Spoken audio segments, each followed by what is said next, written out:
easy. Generally a matchup that comes down to muted control, but today, not the case. It was the who can build Lings the most, who can micro them the best, and actually Eonzerg microed very well with an underwhelming amount of Lings, able to hold his ramp multiple times. But now we've got a completely different matchup. If you like aggressive play, this is not the matchup for you. This is TVP. It's going to be kogeT, Bonyth, Favorit, and Ultra. And first off, we're going to start off with Ultra and Favorit. So yeah, Ultra and Favorit. So this should be a good matchup because Ultra is a mainstay in BSL, always consistently makes it to the round of 16. Yesterday, we saw his compatriot Ghost Dark actually fall out in the round of 24. The first time he has not made it to the round of 16. So Ultra does not want to suffer the same fate. He wants to continue on to the round of 16, maybe make his first appearance in the round of 8. And Favorit, I actually haven't seen him play that much. I think he came out of Ghost League a previous season. What do you think about this matchup? Yeah, it's gonna be interesting. I think, honestly, I kind of heavily favor Favorit.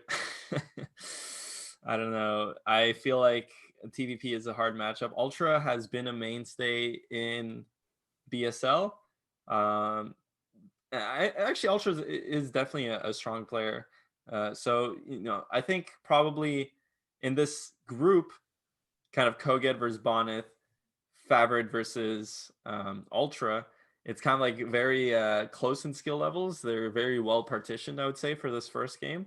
So in any, I think I think Favorit's maybe a bit slightly favored in my eyes, but this could go either way. And I haven't really seen, I've played Favorit a long time ago now, maybe when I first switched to Terran, and he had a pretty decent PVT. And Ultra, on the other hand, I have no idea how he plays this matchup, so I'm excited to see what he's going to do.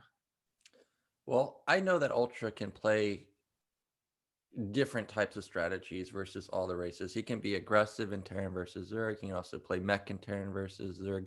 I know he is quite aggressive in TVT, and I know he can play aggressive in TVP, but he can also play the passive game. He can play the upgrade style. Meanwhile, we can see the results from Favorit. I knew he had come from Ghost League somewhat recently. It looks like BSL 9 he ended up coming from, or BSL 8 he ended up coming out in second in Ghost League, whereas you can see the results for Ultra. They speak for themselves, just consistently makes it into BSL, but usually gets knocked out in the early rounds. But maybe this is his season. He's got a decent win rate versus Protoss, decent versus Zerg, and decent versus Terran. Meanwhile, look at the win rate for Favorit. It looks like he's a bit lacking in versus Protoss, but who isn't when you're playing up against, the greats in BSL? They're almost all Protoss, like Dawid and Bonyth. But it looks like his PVT is quite strong too. So this actually should be a pretty even series. I personally don't think I've played Favorit, so I'm not too sure of what he likes to go for. Our first match is going to be on Eclipse as usual. And with that said, let's start off Group D with Ultra versus Favorit going up on Eclipse.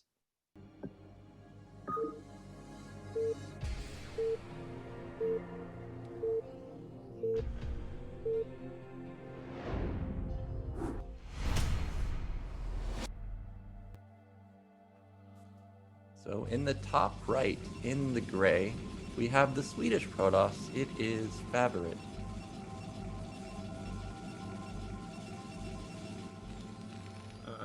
The quick color switch. And in the bottom left, in the red Terran, we have DM Ultra from Chile.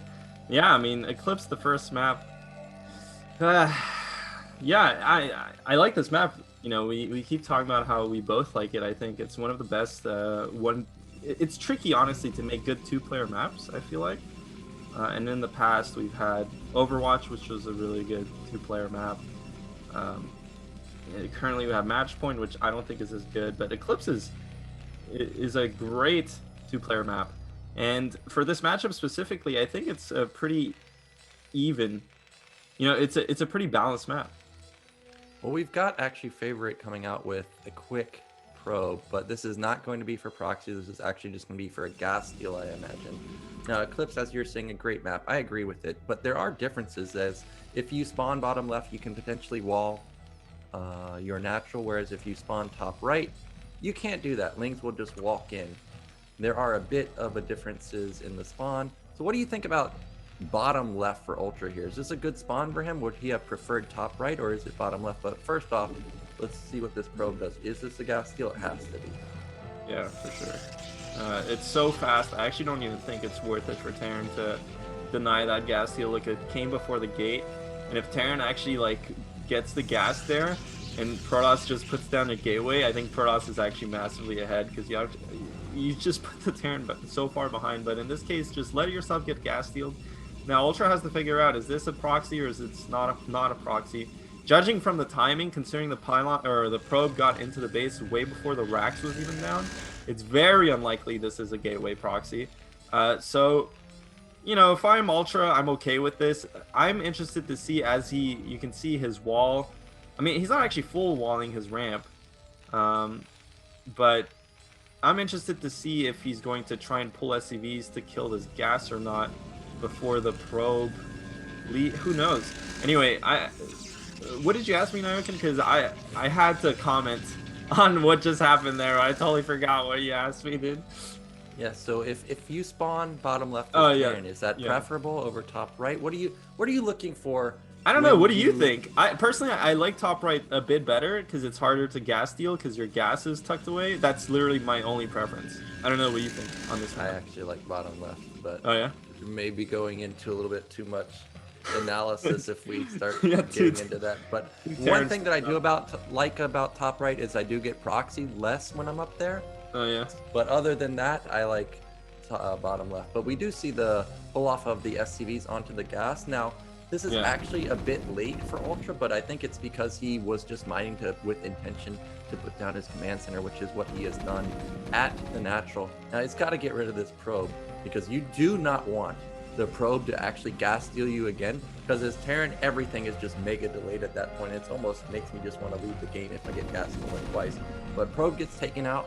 Ultra is going to kill this assimilator very quickly. So Favorit's going to be able to put on some pressure with his goons, but other than that, Ultra really hasn't taken that much damage. I actually prefer Ultra's position over Favorit's. I thought Favorit was just going to straight Texas, but instead he went for a gate. And look at this micro from Ultra, only taking a couple hits so far. Not going to lose a Marine, so really nicely done from Ultra. Oh, and I just noticed this is actually a live game. So Ultra is microing these Marines in turn 8-14, playing really well. I'm actually really surprised by how he handled that. Perfect execution from him. Look, his command center's down, and I totally agree with you, Nayokin. I think Terran is in a vastly superior position coming off of that gas steal. I mean, Favorit didn't really get much done with it, and his Nexus isn't even started. Now, Ultra basically went for gasless here, so and he has a lot of Marines, but so the point is, Favorit can definitely get some damage onto the bunker, but look at this. He actually is getting an academy, I think. Yeah, that looks like an range. academy. Yeah. So this could be range. You know, a lot of people theory craft with me, and they often say, well, in this scenario, should I get range? I'm really not a believer in range. Yeah, me neither. And the reason for it is, if Protoss ended up going for something like 2-gate or 3-gate, and they have like 8 goons or 9 goons or something, it doesn't matter if you have range. Like, they're just gonna jump on it. But the fact that Ultra was able to scout and see that, hey, this is not 2-gate, this is not 3-gate, range might actually be a nice choice because the bunker's not gonna fall. But this is something that is really unorthodox.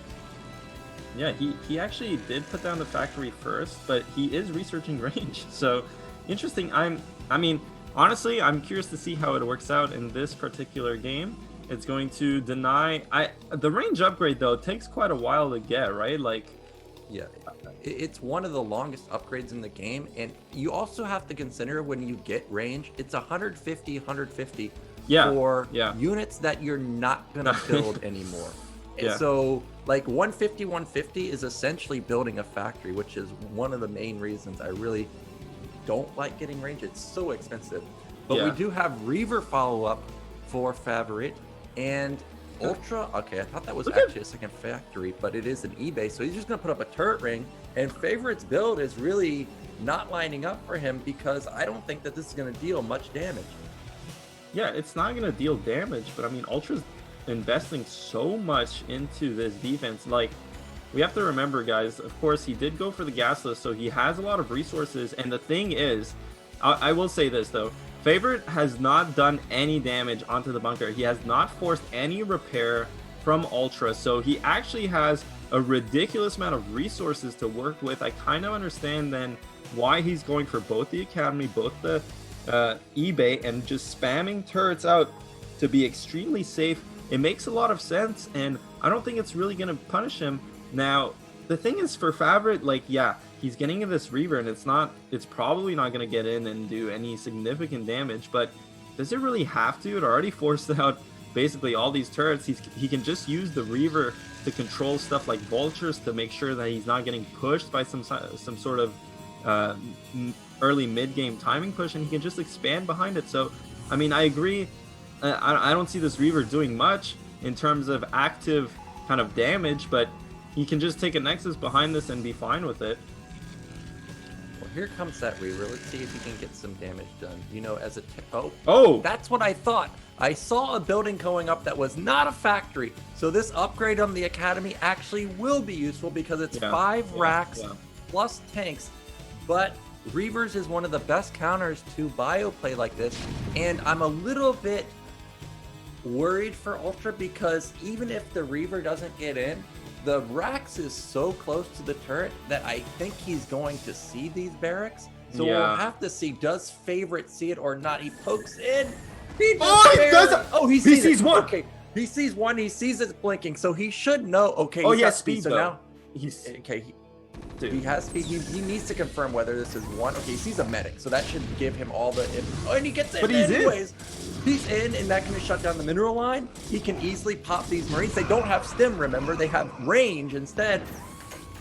Oh, that Scarab was so unfortunate for Favorit, but this Reaver's going to get so much damage. Stim finishes, and he has range, remember, so he's just going to shoot down this shuttle. This Reaver's basically, it's basically stranded here, and behind this, Ultra's going to have, what, like 4 or 5 racks production with basically Stim range Marines and a factory, whereas Favorit is probably only on 4 gate, only now warping in his 4 gates, 5 gates. He has no Reaver, he has no shuttle. He has to remake the shuttle and Reaver because otherwise these gateway units are actually going to get completely decimated by the biotank force. And dude, Ultra is a genius. I actually really, retrospectively, everything makes sense now. I mean, I think it could have been better hit in terms of how he placed his buildings, but this is going to be such a strong timing, and the fact that Favorit donated his first shuttle and Reaver, I don't think he can actually hold this. Yeah, so now Favorit has to micro his heart out because Marines can soak up a lot of hits when they have a couple of medics trailing behind. He needs to engage here and eliminate as many Marines as possible. There's actually not that many medics, so this is the best possible trade he can take while he's getting up his 4 gateways. But there's just so much DPS with these Marines. Luckily for Favorit, the Marines are shooting uphill, and look at the Marine ball. It's dwindled down considerably, but there's still 3 tanks here. He still has 5 barracks production. Luckily, there's a Reaver out. And if this Reaver can get off a hit onto the Marines, that would completely change the tides of this fight. He doesn't realize that the tanks are in siege. They do show themselves, but he's got to get a shuttle. Shuttle with speed completely changes this fight, makes the Reaver almost impossible to kill, just like in PvP. So let's see if he can micro it. Okay, he's going to try and get up. No, it doesn't fire. Oh my. This is so scary for Favorit. He has to micro perfectly with this Reaver shuttle. He's losing all his Dragoons to these tanks though, and it doesn't matter if he loses all his units. It doesn't matter if the Reaver does enough damage. He still has 5 gateway production, but the thing is now his units are trapped into his natural. He doesn't have time to get them out onto the map to get some flank, and he's still bleeding goons in timing attacks. The last thing you want to do is to bleed units, and basically Ultra got into this prime position for free. All he has to do is reinforce this spot, build a couple turrets, and you know, time is ticking because he's getting more tanks. And finally Favorit, he needs to go, drops a couple zealots onto the tanks. This Reaver's in prime position, but look, completely snipes it down, and now Favorit has absolutely no AoE to deal with this Bioforce, and I think Ultra has done it. Yeah, Ultra's gonna plow through here. There's just not enough to deal with the Marines. The Marines have such crazy DPS. It doesn't matter if there's 7 gate. You need something like Reavers or Templars, but the Reaver got picked off instantly. Nat has been breached. All the probes are going to fall. And it's not like Favorit has a third base up and running. Once this goes down, that's it for him. I don't see hidden gates or hidden nexus anywhere. There's no template archive either. So I think that Ultra's just going to get out of this match, move into the winner's bracket. I don't even think there's anything in that shuttle. Looks like Zealot Bomb. Oh, actually is a Reaver, but there's so much bio behind these two tanks. Yeah, I don't want to see it doesn't matter. This Reaver is doing as much damage as it possibly could, but look at how much bio there is. And I mean, we always say bio sucks against Protoss, but not in this particular situation, especially when Protoss went for a tech build with very limited gateways and just outright lost the Reavers both times. You know, once you don't have that AoE, and if you're behind on production, I mean, this Bioforce is just so oppressive to deal with, and they just don't die. Now, obviously, Favorit is going to be able to defend up this high ground, and Ultra may be overextending a bit, but the reality is, Favorit lost his natural. Ultra still has his. Look at basically the resources and the supply count. Ultra with another wave of bio and tank incoming. Favorit cannot stop making Reavers, but because he lost his natural, he can no longer afford building units out of those 5 gateways. So I think soon enough, we're only he has 7 gates now, so probably can't even afford getting a shuttle and Reaver. Only gateway man against Raxman, but Raxman actually usually wins in that if there's no Templars or DTs. Yeah, so Marine versus Goon, this is the dream situation. As a Terran player, you always want to see this, especially slow Zealots. Oh, actually, they do have speed, so that means he does have a Citadel, but he needs to get DTs. With no DTs here, there's almost no hope. Zealots are okay, but not versus Marine Medic. More and more bio being streamed across the map, and I think this has just got to be the killing blow. Even if Favorit was to survive here, there's no econ. He's almost mined out in his main. He's on 7 gate, still no Reaver in sight, and slowly Ultra just keeps creeping closer and closer.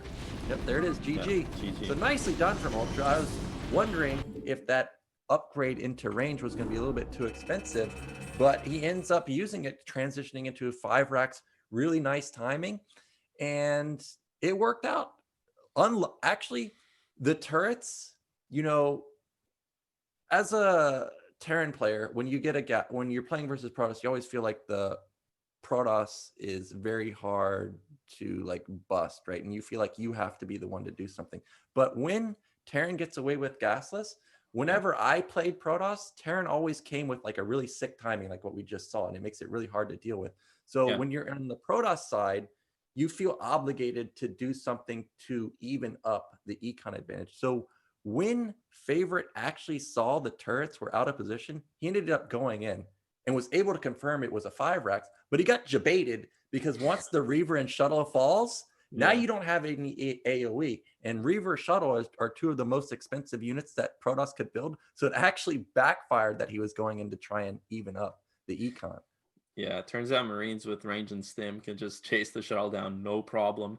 And you're totally right. I mean, that's the thing, though. Ultra got a gasless expand off, but he never had to repair the bunker. And one of the big equalizers in that build selection in terms of gateway expand versus gasless expand is that, okay, yeah, you get the really fast command center, much faster than the Nexus, but Protoss is wailing at your bunker with 2, 3, 4 Dragoons for a really long time, and that's a lot of minerals lost. But when you don't get that damage in, and then you know, the turrets makes a lot of sense because he's actually trying to deny vision also for the obs. The one complaint I have about Ultra's play that game is just his base layout. It was so easy for Favorit to scout that because like the racks were just basically right next to the turrets. But besides that, everything made sense. It was very coherent, and also just getting range to defend because he went gasless. Everything made sense. It was a very impressive build from Ultra, and Favorit kind of again jumped the gun there. I get it. He had to do something because he did no damage against Ultra, and Ultra basically got a command center for free. The gas steal just didn't work out at all, and Ultra just plowed through him with that build. That was really impressive. I wasn't expecting that build, or I wasn't expecting that kind of game at all from Ultra, but it was really good. And you know, going into this next match though, Bonyth versus kogeT, 2 titans of non-Korean StarCraft, man. Yeah, well, this is the matchup that everybody wants to see. We've got 2 powerhouses, both from Poland. We got the Protoss player Bonyth, you know, pretty much king of BSL. I think at this point there's only potentially two kings. It's True Touch and Bonyth, but potentially now Bonyth has dethroned True Touch as the actual king of BSL. But he's going up against kogeT, who is no slouch, came out of the last chance tournament beating yours truly, the big Jip here, unfortunately. kogeT is a monster at TVP. Who do you think is actually going to win this? Because despite Bonyth being the monster in BSL, kogeT every single season does really well. Yeah, I think this is a toss-up. I think Bonyth is a clear favorite because I don't think kogeT has been playing as much recently. He had to play in the last chance tournament because his basically his ladder rank just wasn't high enough. But that being said, I mean ladder rank it's not the be all end all, guys. And kogeT himself is like such a high skilled Terran player. I personally think I obviously watch a lot of StarCraft, and I do watch a lot of the non-Korean Terran players. You know, when I do watch kogeT play, I do think he's very strong. He is by far one of the best non-Korean Terran players, and he has really good mechanics, and he has a solid kind of macro game, which not many non-Korean Terrans have. So personally, I think he has a chance for sure to beat Bonyth, especially in a best of one. Now Bonyth, I mean, I've also played Bonyth PvT. His PvT is absolutely insane. He can throw so many things at you. This guy is an absolute Chad toss. I mean, he's literally so high skill. He beat Boxer not too long ago on stream. And I mean, yeah, memes, Boxer. But I mean, Boxer's like 2400 S rank in Korea. So like, that's no joke for any player. And Bonyth just kind of slammed him. So Bonyth just slams Koreans, man. I mean, this guy is literally no joke. He's so high skill right now. Between Bonyth and Dawid, I think they're by far the best foreigners currently in terms of, you know, the results that we've seen. But kogeT is that good that I think he definitely has a chance against Bonyth, especially in a best of one situation. Yeah, in kogeT's profile, even though it's not listed here, I'm pretty sure the season that Sparkle was in the map pool, he ended up getting second in BSL. Dandy ended up winning it. So that's actually not on the profile, but kogeT did get second one of those seasons. So he's super strong, and win rate 60% across the board. I mean, that's a really high win rate. But the win rate for Bonyth, like, these are numbers that you don't ever see. Now, we were talking about how we like Dawid as going the distance even in BSL 10. And I was talking about how he always seems to drop out somehow.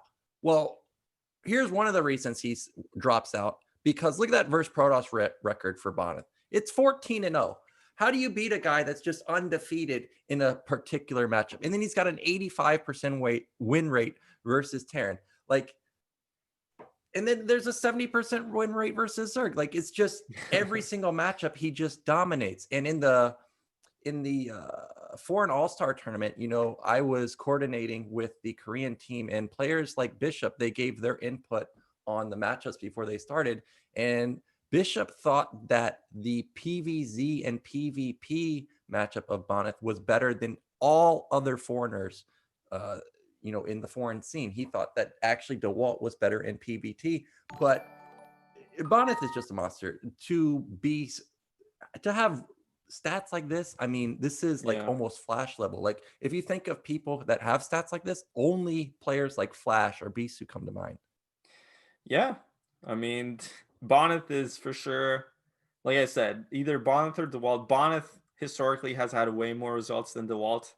And I think overall it's safer to say Bonyth is probably the best non-Korean right now. Dawid is definitely up there.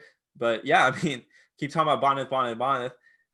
Trust me, guys, kogeT is also, I mean, I think if kogeT played a lot, he would definitely be on that level as well. I know kogeT has gotten, for example, coaching from Scan. He's also recognized by some of the Korean players as being a very strong, you know, just a very strong player himself. But anyway, the first map is going to be on Eclipse, the same map we saw last game. Not going to spend too much time talking about it. It is a pretty balanced map for this matchup. And yeah, we're just going to get into this game right away. kogeT versus Bonyth.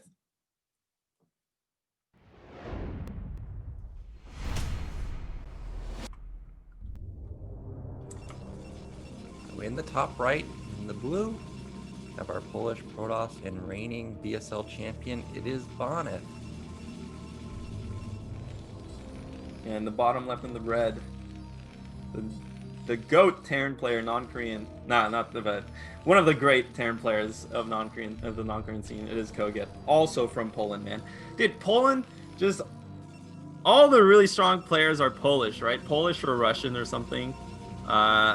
Just not. I mean, don't get me wrong, guys. You know, I think NA has some pretty strong players, but Poland and Russia, man, and especially Poland, just all the top players seem to come from there.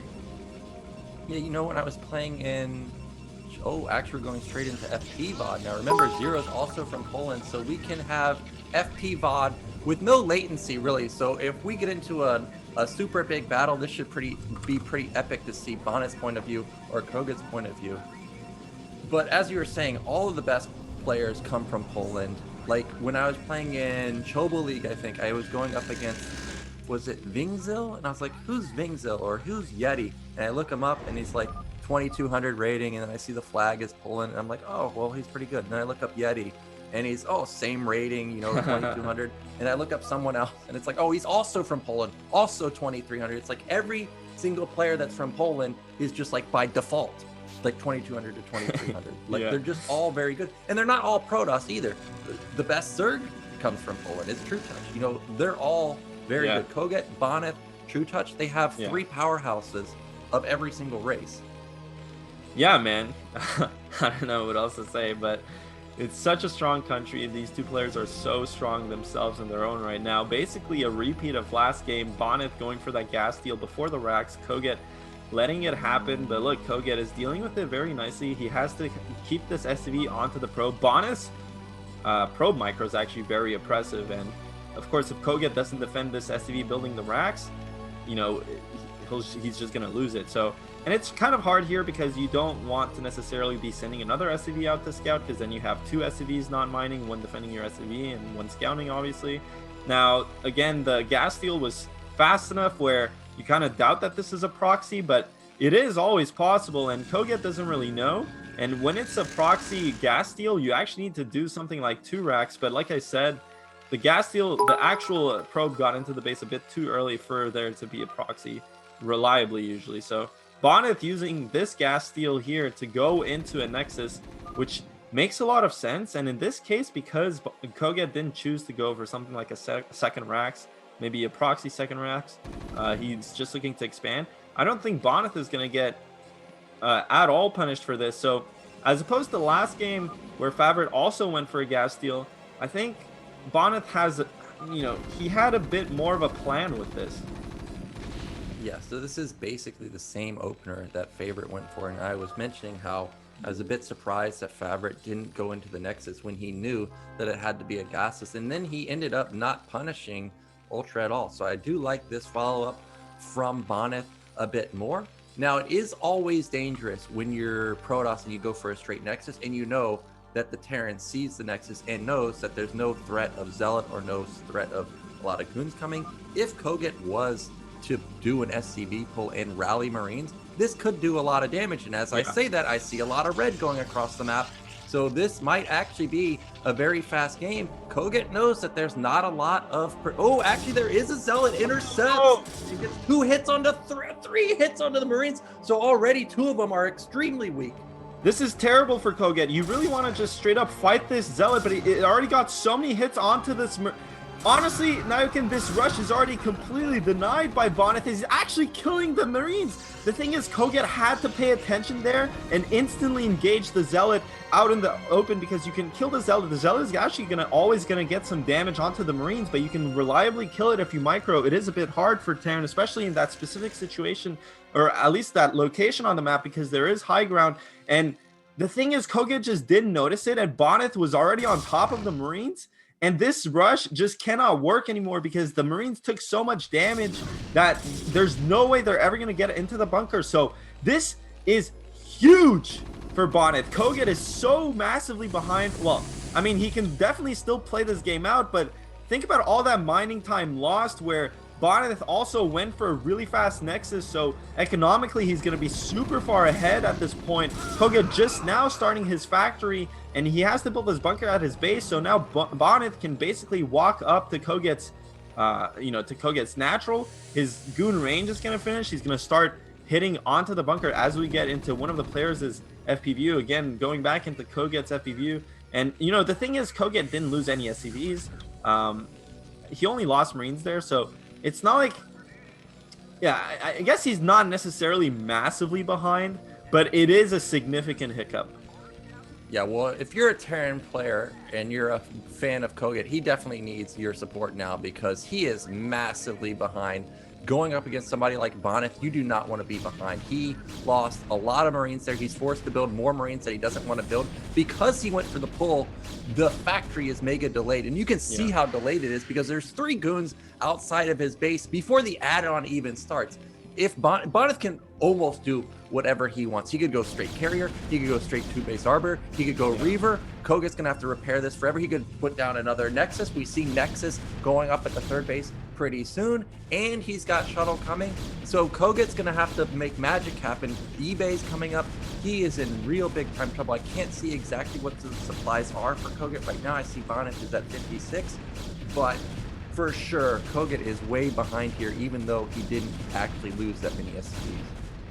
Yeah, he's gonna lose so many resources basically repairing this bunker, and usually that's okay when Bonyth goes, or when Protoss goes something like 1 gate expand, because of course Protoss has the, he's actually gonna lose the bunker if he doesn't pull another SCV. He pulls the SCVs, he's gonna lose the bunker. He has no tank behind this. I think he's gonna have to lift his natural, and Bonyth might actually just walk up kogeT's rank. No, he just GG's. Yeah, so GG coming out for kogeT. The one Zealot dealt an amazing amount of damage. It's actually very hard to micro Marines and SCVs when you pull like that, unless you have them separately hotkeyed and notice it. The Zealot, you saw it got off 3 hits before kogeT even reacted. And as soon as that happens, it's almost lights out because it's very hard to coordinate the SCVs to intercept the Zealots to prevent more damage. And as soon as that happened, I knew kogeT was in big time trouble. Was not expecting the goon set in the game, but Bonyth is just going to move on to the winners bracket, and he's going to go up against Ultra. And kind of a disappointing showing from kogeT, but he's very strong. Potentially can take out Favorit and get a rematch versus kogeT in the deciders match if Ultra manages to take him out. Yeah, that was heartbreaking, man. Like, even myself watching that, I know you and I have definitely played games like that on the ladder. I understand kogeT's decision making there. You can definitely punish the Nexus that fast because they're not going to have Dragoons for a long time. You can just SCV pull and pull the Marines, pull the boys and the Marines basically. But the thing is, you have to really babysit those Marines and kill that Zealot. And the thing is, with the 1 gate expand, it's not as reliable to get that rush off as it is with the 12 Nexus, because you saw that Zealot just out in the middle of the map so quickly. And also the second Zealot was already out at the natural. So, even if he killed that first Zealot, that second Zealot was going to be there to also put damage onto the Marines. And if you lose 1 or 2 Marines or 3 Marines before they get into the bunker, then suddenly your DPS on the Nexus is so slow that, Protoss has time to get the Dragoon out and get the range out. But if you can't even block deny the mining at the natural in that situation as a Terran player, and you pull your SCVs and then pull them back into your base, you're so behind because the factory is late. Then you have to repair so much onto the bunker. He even lost the bunker, unfortunately, which does happen a lot in this matchup. I think kogeT is going to be a bit disappointed with himself, but I think not to fret, because I still think kogeT is kind of a heavy favorite in this group anyway. So we're going to go, we're going to see him play later on against Favorit. But right now, though, we're going into the winners match, which is going to be Ultra versus Bonyth.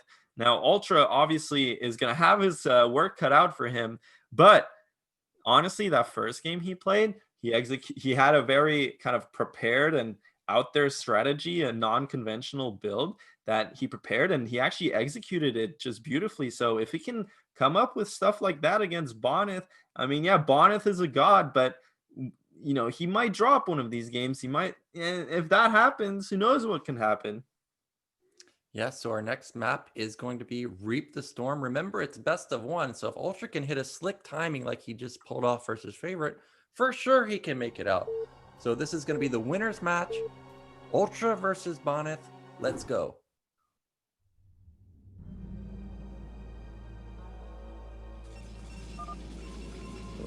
bottom middle in the red. Representing Poland, it is Bonyth. Yeah, in the top right we have our Chilean Terran player, the blue Terran, DM Ultra. Yeah, man. The thing is, though, Reap the Storm. I mean, also, okay. I have mixed feelings on this map. I actually think it might be a good Terran versus Protoss map because it's easy to expand to your third, it's easy to expand to your fourth, and they're all gas expansions. For example, Ultra. I mean, if he expands along the top side of the map, you know, and you can kind of like Sylphid, where you take one base, take one base, take one base. But I mean, look at how huge this main is, and look at who's playing Protoss. You know, Reavers are coming. Yeah, Bonyth is like the snow of the foreign scene. He's got sick Reaver control. He's got really sick carrier control. And even if this is a Terran map, like, let's just take your word for it that it is. When you have someone that can pilot Reavers or carriers as well as Bonyth Yeah. this map for sure is not a Terran map specifically versus him. There's so many ledges. There's so much high ground. There's so much dead space that carriers can just fly in from, or Reavers can fly in from, and just deal massive amounts of damage. That I think if Ultra wants to win this game, he's got to come up with a build that does not get to the 15-minute mark. It's got to be something decisive that we saw him just pull out versus Favorit, where he ended the game very quickly. He doesn't necessarily have to be Marine Medic, but maybe something like a 5-fact, 6-fact timing, where even if there are carriers, maybe there's only 2, and he can actually close the game out. But once it gets past that, I think he's going to be in deep trouble versus someone like Bonyth.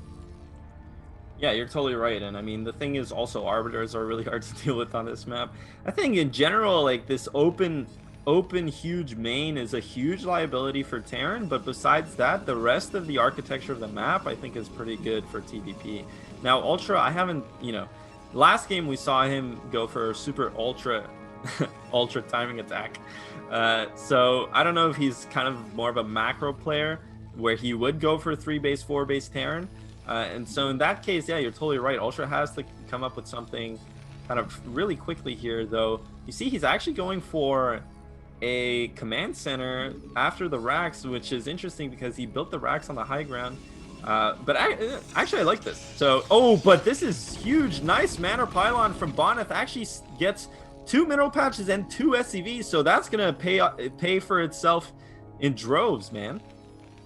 Yeah, that's a big block, and that also is delaying his gas. I'm constantly looking at the minimap. Still no gas for Ultra just yet, and usually you're wanting to put that, you know, down at like 10 seconds, 15 seconds ago. Look at how many SCVs have been glitched out. Maybe not just the 2 or 3 that got caught by the pylon, but some of them are just having to go around the mineral patch completely. Look at that one in the back. So really nicely done from Bonyth. And because the Marines are chasing the probe, that makes the pylon take even longer to kill. And there it is. Proxy Robo coming in for Bonyth. So he knows that, hey, when you go gasless, you don't have a lot of tanks. And when my pylon block just blocked your mineral income for so long, I know it's going to be even more delayed. So he's just decided that he wants this game to end, and he's just going to go for some Proxy Robo play. Yeah, I like this decision from Bonyth. And in general, I also like the build selection from Ultra. If you want to go for that heavy 2-base style, it makes sense to go for something like a Rax expand, because you do get so many more resources. And Bonyth is not even going to allow him, he's not going to allow Ultra to play his game, just going for that Proxy Robo. Now, this isn't the type of Proxy Robo where it's right at the front of Ultra's base that's meant to have the Reaver just shoot down the bunker. But I mean, so it's not like he can get that super fast kind of Reaver only bunker bust that we see sometimes against Rax expand. So he's gonna have to get the shuttle first, which is gonna give Ultra a bit more time to get a second tank out and get a couple turrets. But at this point, I'm looking to see if Ultra has, he's trying, you can see Ultra's trying to get a scout onto the map. I think Bonyth actually denied the first scout, so Ultra can't even see if Bonyth is going for an expansion, which is really detrimental because, okay, he sees the probe kind of in the middle of the map, so maybe that'll make him suspicious, but you know, the probe isn't anywhere near a proxy location, and he, I don't know, I think he's gonna see a couple more goons heading his way, and you can see, oh my god, this is disaster. Nio, can he actually go straight for the second factory instead of an eBay? And I think he's just gonna die to this Reaver. Well, even if he had gotten the eBay, this is top right Reap the Storm, where if you want to defend incoming shuttles, you've got to build turrets around the entirety of your main. And I still think they can get through the back because there's dead space over the top right side.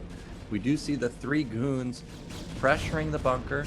He desperately does need to get an eBay, despite it being so hard to defend Reaver. He still needs to get one to try and delay as much as possible. But Bonyth may not even have any intention of going to the main. He may just try and use Reaver straight into the natural and bust the bunker. But as I say that, there is the shuttle. 3 goons are not going to pop this bunker. I think actually Ultra should be able to get out 3 tanks before the Reaver comes out, but these Marines are just popping out on the wrong side and instantly dying. But I do see Ultra got an SCV across the map, so he does know that this is some type of one base play. The thing is, Nyokin, he can't afford to make stuff out of that second factory because he's repairing his bunker. There's no way he's going to have siege. I mean, if he gets siege, then he can't use the other factory. And that's why this is a liability to go double factory. Look, he has to get the eBay now. This second factory is completely worthless. He has no eBay. He has no turrets. So the shuttle can be microed to basically Bonyth's heart, you know, to Bonyth's will. Doesn't look at Bonyth. And Bonyth has the best Reaver micro outside of Korea, bar none. I mean, he's gonna have free reign. Like, so many SCVs go down, drops the goon, drops the Reaver, and he actually kills the bunker in the meantime. So he's gonna go straight for the natural. And what does Ultra have? He doesn't have siege mode yet. Yeah, so this might just be another quick end. Bonyth just decimating these Terran players, but he did get 3 tanks out, and the Reaver is kind of caught. That's a good scarab hit, but the tanks did split off. Reaver is still got a decent... Oh, no. Now 2 tanks fall with 2 goons left over, and the Reaver is still alive. This is just going to be, I think, Bonyth ending this game within the next few seconds. Another good Reaver hit. That's going to be the tank going down. Oh, is it over? It's so... I mean, it was close. It was so close. Ultra almost defended that when Bonyth kind of sat there at the ramp, below the ramp, and just took the beating from the 2 tanks, but... Look, he's not mining from his natural, and Bonyth has another Reaver coming, so he has 2 Reavers in this shuttle. And sometimes it can look like Terran can defend, but you gotta remember, like, he only has 1 turret, so these 2 Reavers can do whatever they want. It's so oppressive to play against. Oh my god, that Reaver didn't actually die. It's on 1 HP. Look at Bonyth's micro. It's absolutely bonkers. Kills both tanks, loses 1 Reaver finally. But again, look at how much space this shuttle has to work with. And the thing is, Bonyth is expanding behind this. Now, the Dragoons, like the Dragoon Flood has stopped. So that's because he actually went for an expansion. But he killed so many SCVs. He's denying so much mining at the natural. He killed so many tanks. Oh, no. No, don't look, Terran players. Don't look. Oh, my God. Like, find the sweet spot between the 2 tanks. What a god. And maybe Bonyth won't be able to outright end the game here and force Ultra out of the game by, you know, just destroying his buildings. But back at home, I can guarantee you, he might even be teching the carriers or something. He's definitely got his natural going. Like, observatory, couple of gates coming. Economically, he's so far ahead. Yeah, the Reavers just did insane amounts of damage. One of them had like 20 kills. There was a moment where Ultra was targeting the goon, and he switched it to the Reaver. And as soon as the siege or the tank changed direction to attack the Reaver, Bonyth instantly loaded up. I thought for sure Ultra was going to pop a Reaver at that point, but the micro just too good for Bonyth, not going to lose any Reavers. And now he can start thinking about taking a 3rd Nexus. He can... Okay, goodbye tanks. Both of these are going to die. And that one's still alive. It has 1 health. Okay, now it falls, but the other Reaver is still alive. Yeah, but then this tank is about to die, and Ultra still can't mine from his natural. He has 1 more tank sieged in his main underneath the turret, so it's going to be really hard for Bonyth to actually do any damage with this Reaver. But I mean, who cares? You know, Ultra's only on 1 base. Bonyth, again, he's just accelerating his build back at home. It doesn't really, you know, I mean, Ultra is doing a decent job defending and not dying, right? But and the thing is, I can understand why he's still in this game, because he did go for a super economic opener, and he knows Bonyth went for something like basically a proxy robo or something like that. So yeah, Bonyth's natural is delayed, but I mean, it doesn't matter. You know, he took so much damage from this Reaver that Bonyth more than made up for the economic deficit. And even if Ultra, I mean, look, Bonyth at his base, Stargate and Fleet Beacon are already on the way, so Yeah, and this is not going to be a canceled fleet beacon like Ghost for yesterday. Ultra manages to clean up the Reavers finally, but supplies tell the whole story. It's 37 for Ultra at 10 minutes. Bonyth can do anything he wants. I'm a little bit surprised, just like Ghost Dark, not taking Nexuses when he has complete map control. But other than that, okay, there we go. Nexus at mid right. But other than that, it's just Bonyth's game to take at this point. Ultra really can't do anything. Here comes another Reaver goon attack. It's 3 goons or 3 tanks in a dream versus 8 goons and whatever's in that shuttle, which is I think 1 Reaver. Yeah, I mean, Bonyth was just gonna dismantle this. He doesn't even need to get carries. It's kind of hard. The thing is, Ultra is staying in the game, right? But the hope, I don't know if the hope is there, man. Look at Bonyth building double carrier. He has triple Nexus going. The supply, I mean, he's ahead more than double the Terran supply with carriers coming. Ultra has no economy whatsoever to ever start Goliath production in any world here and ever threaten Protoss. So really, it's honestly just a matter of time until Ultra just decides he's had enough and leaves. GG. Yep, there it is. So Bonyth is going to seal the deal, dismantling kogeT, and then following up with an easy victory versus Ultra. I really did like Ultra's opener because, as I was saying, I think if you're going to go up against someone like Bonyth on a map like Reap the Storm, it's got to end before 15 minutes. And that's what Gasless lets you do. But unfortunately, the pylon block really changed everything that Ultra was going for. It blocked him for like 20 to 30 seconds. His gas was delayed, and that just allowed Bonyth all the time he needed. Actually, Ultra had a decent amount of tanks for when the Reaver came. But imagine if those were even 30 seconds faster. Instead of having 1 for a couple of seconds, he would have had 3 and potentially 5. So I think a little bit of luck on Bonyth's side there, but Ultra is going to move down into the losers bracket. He's going to face the winner of kogeT versus Favorit coming up next. But before that happens, we're going to take a quick break, and then we'll be back with that matchup.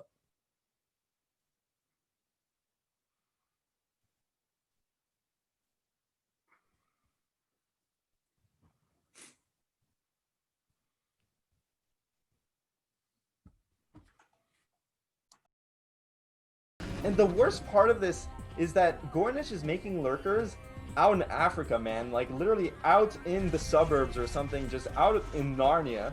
This might be a game-changing move if this is hold position lurkers, because there's no vessels here, and it is hold position lurkers. Yeah, he might get a huge clump of Marines, but that is the vessel. Vessel gets in time. Oh, and he even scans it, so he had a feeling there was something there. So, wow, this is gonna be really hard for Gornish to hold. His defiler mount is down though, so you know, Consume is on the way. He has to build Sunkens. He's gonna scramble for defense, but the thing is, Gornish, his production is so low, he has no. Loses all the Mutalisks. Now that Greater Spire is completely worthless. Now Croc standing forward now. There is a drop there, so he's actually got a lot of units, but Darkswarm already ready. If there's Firebats in here, he instantly pops the Nidus. He's got the Nidus. If there were a couple Firebats there, I think Croc actually just ends the game. Unfortunately for him, he had pure Marine, so all those Darkswarms end up nullifying all the damage. Well, I think this is just game over. There's only 2 BCs left. Spores are going to take out those 2 BCs, and now with Zerg knocking on your front door, it's just a matter of time. It's Gornish's birthday, dude. He's popping those balloons real quick here. Happy birthday. Actually, that would look beautiful to me. I love that. That's exactly what you want to see. No. We don't need to see that, though. Oh, no. But it just doesn't matter. This is the last amount of units for Croc. He types out GG. So it's going to be Gornish getting out in first place. Now, I'll be honest. I've never seen a Proxy second factory here. And because of the path, actually, this might just already be devastating. Yeah, because Ghost of Dark didn't scout, so he just intercepts it. Oh, it's a nightmare for Ziggy. That's hilarious. Ghost of Dark is just in such a phenomenal position. You can see he's up almost 20 supply. He's going to have his Nexus. Now, these Vultures, if they get in and get some probes, that would be huge. But, you know, Ghost of Dark very smartly keeps some Dragoons, and Ghost of Dark honestly playing out of his mind. He keeps those Dragoons back at his base because he knows Terran's on 2 fact with double Vulture up, and he just leaves the game. So it is going to be Ghost of Dark making it into the Deciders match. Oh, and finally the tanks and marines come out. But this is terrible for Cryoc. Most of his marines aren't even doing damage. The zealots are on top of the marines, and Cryoc is going to lose all his units here to just zealots, which is great for Ghost Dark. Usually, like at this point, 3 zealots like that don't get this kind of value. The Vulture only now pops out, and he's going to get on top of the tank. If he loses this tank, it's going to be disastrous for Cryoc. But Ghost Dark just bails out, and suddenly mines finish.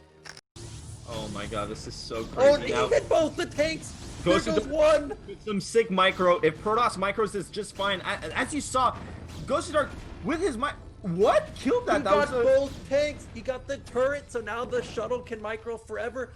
Yeah, Cryoc is gonna lose that command center, but Ghost Dark still on 1 base, so this isn't over at all. And look, Ghost Dark's throwing away so many Dragoons. Gonna get that 1 tank, but for what, 3 Dragoons? That's a terrible trade. This is literally his chance to stay in this tournament. Cryoc has to defend this, but look, this is the worst engagement in history by Protoss, man. You can't have your zealots just behind the Dragoons like that. He's looking for the perfect engage, but he's coming only from 1 angle, and the tank's already sieged up. There's so much buffering for these tanks. Storm goes off. EMP lands on 1 Templar, I think, but the storms are actually really nice. The thing is, there's so many tanks, they just completely chew through that Protoss army. Yeah, and I mean, Cryoc just playing, I mean, remember guys, this is GG. Oh, he just GG. So Cryoc is going to be the one that moves into the round of 16. But now finally DeWalt just poking in. I don't think he really wants to do any sort of push just yet. I think he's just poking in. That's a really great storm. Gets a lot of lurkers. If he chews through these lurkers, he's going to have a good opportunity to push into Seeki's 4th base, but still Seeki has so many lurkers. DeWalt's microing this really well. No, I think DeWalt's actually done it because he has so many goons and all those lurkers were clumped up. This is the angle that DeWalt wanted. He got so many storms onto all those lurkers. Now he also has high ground advantage here. He can sit here and just blanket everything with storm. That's a bit of a whip there, but the goons on high ground, so strong. 2-2 also just kicked in. So DeWalt, look at the supply swing now, up 50 supply. He's double expanding behind it. Still goons on the high ground, dealing so much damage. 4th base is wiped out. I think DeWalt is actually done. He just busted through. And look, DeWalt with his reinforcements, instead of committing to defend, to rescue this army, he's just going to go for the counterattack, knowing that Seeki has to commit to basically clean it up, and Seeki just GG's there. There's nothing to defend, oh my though. God, like, dude. you gotta have actual units. So DT's just like, what's up, bro? Let me just walk in here. And he gets into the main, which has no overlord. There's overlords in every base except the main, and he didn't see it. Okay, now he reacts. Two drones go down. Oh, I'm getting flashbacks. How does this Spire survive? Okay, thankfully the overlord's a bit closer this time. Yeah, the overlord's way closer than last time, at least. I don't think he's gonna get the Spire, so not a total repeat of last game, but you know, Proxy's heart must have sank at that point. Like, oh my god, I can't believe this is happening again. DT gets 5 kills though, so that's definitely worth it. Gets full scouting information. Look at the worker count. I mean, Tech is in a fantastic position, and he's still getting some swipes onto these onto drones. 6 kills, 7 kills, 8 kills, 9 kills. What? 1 kills. Crossy didn't even see it. And Tech is just gonna walk right out there. Overlord speed finally finishes, but that's massive damage. Though he has a really good opportunity here before the lurkers get reinforced, and I actually think Tech is gonna break through this and kill the mineral only. Yeah, there's so many Hydras on the low ground that Crossy doesn't realize, but now all that's left are goons, and they'll be fighting uphill. They've got to get onto the high ground. Looks like they are going to make it, but no more storms available, and Tech isn't reinforcing, so I actually think Crossy's going to hold this off, and this could be a big blunder from Tech. Goons are very expensive. Dude, this is Polypoid in a nutshell. This high ground is insane. If he kills this base, he's going to be in a pretty decent spot, but the Nidus is already there. I don't know, man. The Caterpillar Man's right there. Yeah, but he's got to send some units. There we go. They just barely...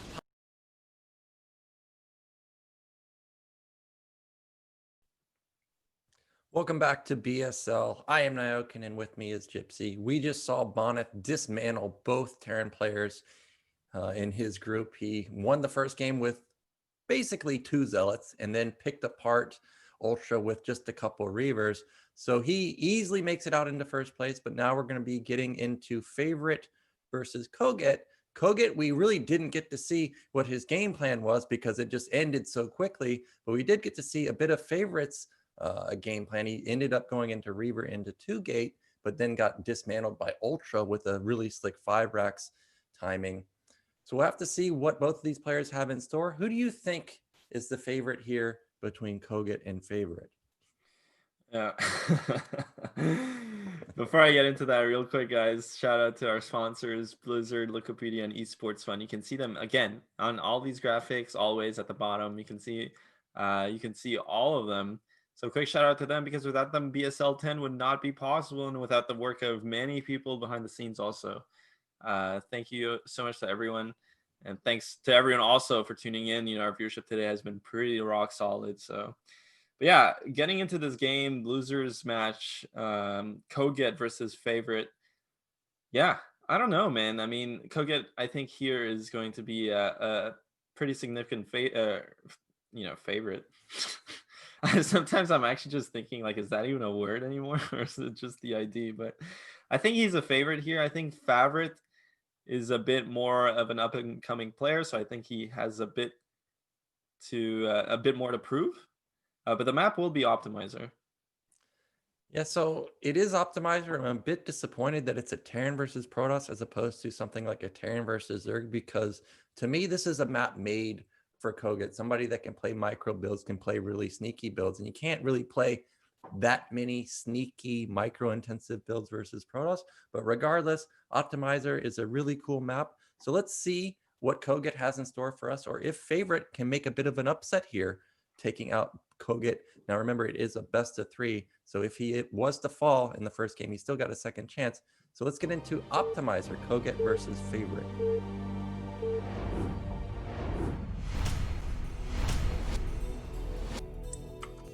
So in the top left, in the red, it is the Swedish Protoss, Favorit.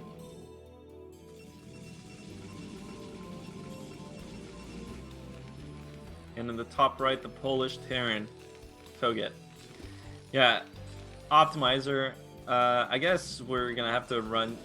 When we get these matchups where it actually matters, I guess explaining the map a bit is going to become kind of a standard of these casts, because it is a different map. I don't think everyone has seen it. And every day we get different people tuning in for sure. So on Optimizer, guys, you get an extra gas, which has 1,000 gas, and you also get an extra 4 mineral patches at your natural to work with, which combined have 1,000 minerals.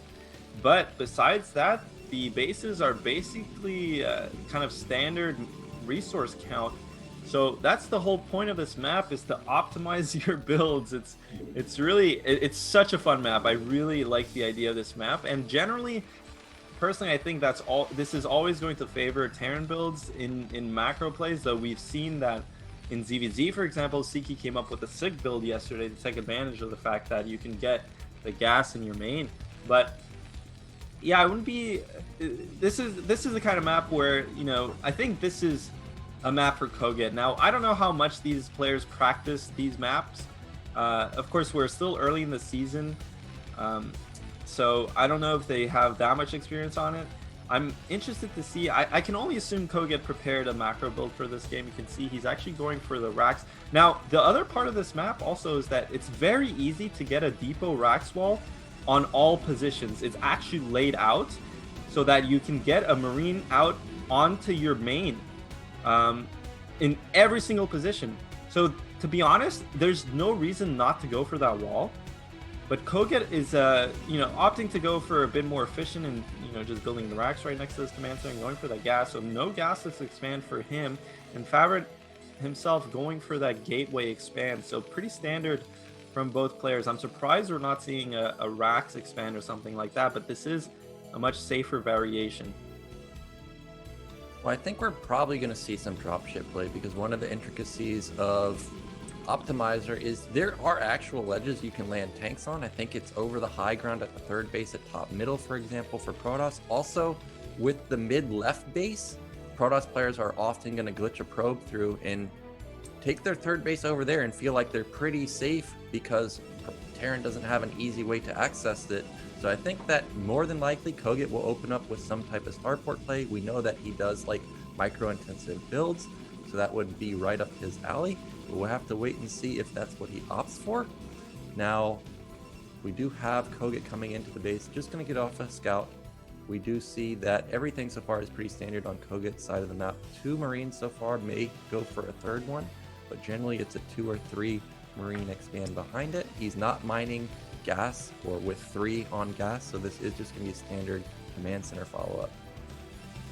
And Favorit still mining only 2 probes on gas, which is usually the standard. Now he puts back the 3rd probe and gonna put down his Nexus off of just 1 goon. So, you know, there's a lot of variation in terms of the gateway expand. Sometimes you want to go for no Dragoon expand, which is kind of the most the greediest of variations. The thing is, even if you get a high goon count, it's not necessarily bad for your economy, because when you get those high goon counts earlier, you can put on pressure onto the bunker, but you can actually, it's going to be 1, yeah, so 1 Dragoon expand. And you can put on pressure onto the bunker, but also the more you delay the Nexus, the safer you are against stuff like 2 Factory or against stuff like Vulture openings. We'll have to see here if kogeT is actually opening with a tank. He went straight add-on, not actually a Vulture opening, so or like a Vulture before add-on, so he can still go for something like Mines. Getting that bunker up. Now, that bunker is actually really far forward. I'm going to be interested to see if Favorit tries to abuse this. He's going to have to pull SCVs pretty far away from his command center to repair this, which, you know, is going to be a bit annoying. But other than that, the Rax is going to land on top. The tank comes out really early. So when you get a tank this fast, actually, it definitely opens up really strong 2 factory pushes, right? Like you can get 4 tanks and push out at around 6 minutes, 6 minutes and a half, which is the timing when Protoss usually doesn't, if they're going for Reaver, they're not going to have a Reaver. Well, I was going to say that Favorit may be a bit worried to see that the racks or the bunker was so far forward, because some players actually don't have a command center behind this. If this was Artosis, you got to be very careful here. But because kogeT moved out and lost 2 of his 3 initial Marines, look at this Dragoon control, really nice, blocks the SCV, and the SCV saw nothing. So kogeT has no idea about anything Favorit's doing. So really nicely done for Favorit right there, and he rushed the Robo. So Reaver should be coming pretty quickly if that's the tech that he opts for. We did see 2nd gate in his main, so everything does look like this is going to be 2-gate Reaver. We do see that Observatory has come down. Now again, because the bunker was so far forward and he wasn't able to scout, maybe he's worried, but I think after leading off the 2 Marines, he should be pretty content that this is not some type of 2-fact follow-up or FT follow-up. I'm really happy to see this from kogeT. Look, he's mining from all mineral patches, not being inefficient with his SCVs. That's the whole point of this map. He's going to have that injection of minerals anytime now, and that's really going to accelerate his build. Favorit going for the 2-gate, more goon heavy, so it makes sense that he goes for the Observer first. He might still get a Reaver a bit later, but generally I think you get this Observer and you get double gate, you're probably just going to go for a 3rd base, and or maybe even a Citadel. So kind of interested to see. kogeT went straight siege off the 1 factory, which is something that I see very often from a lot of the non-Korean players. They do tend to get the siege mode very early and don't get 2nd factory, don't play aggressively. But actually, okay, as I say that, you're totally right, Nayokin. He does go for the 2-gate Reaver play, obs first, so this Reaver isn't as fast as it could be. And I suspect kogeT already has an armory, if that's what's built. No, where's his? Oh, he does have an armory, and his 2nd factory just now building. The thing is, because he got so many tanks in siege mode early on, this 2nd factory is actually significantly delayed, so he can't actually pump out a couple Goliaths to like essentially ward off the shuttle. But he has so many tanks that he can just outright fight the shuttle or the Reaver when it gets dropped down. So, you know, interesting build here from kogeT, very tank heavy. And I think he's going to go for some sort of, because he's making so many tanks early on, I actually think he's going to go for some sort of 2-base like mega push. Yeah, even if you have 1 add-on, if you just consistently pump out tanks, you know, like 5-6 minutes after your factory completes, that's basically a control group of tanks. Terran can surprisingly build a lot of tanks very quickly now. The bottom side of that base is already mined out. That is going to open up access into the 3rd base, but that also does open up potential for Protoss to attack from that side if he was to open up the bottom side of the map. But of course there's no Nexus down there, so that's not going to happen, but that could be something to come into play later on. Now we do see that the Reaver is coming in. eBay just started, and if you're a Protoss player, you love seeing that because you know there's no turrets anywhere anytime soon. But good defense so far. It went from 0 Goliaths up to 3 really quickly. So he got them out really quick. And as you said, this might be just some type of timing because 3rd fact is not really that normal for Terran. This might actually be a 7 fact 2-1. Yeah. It definitely looks like a 7 factory. That's usually what happens when you go so many tanks early on. I really like kogeT's build.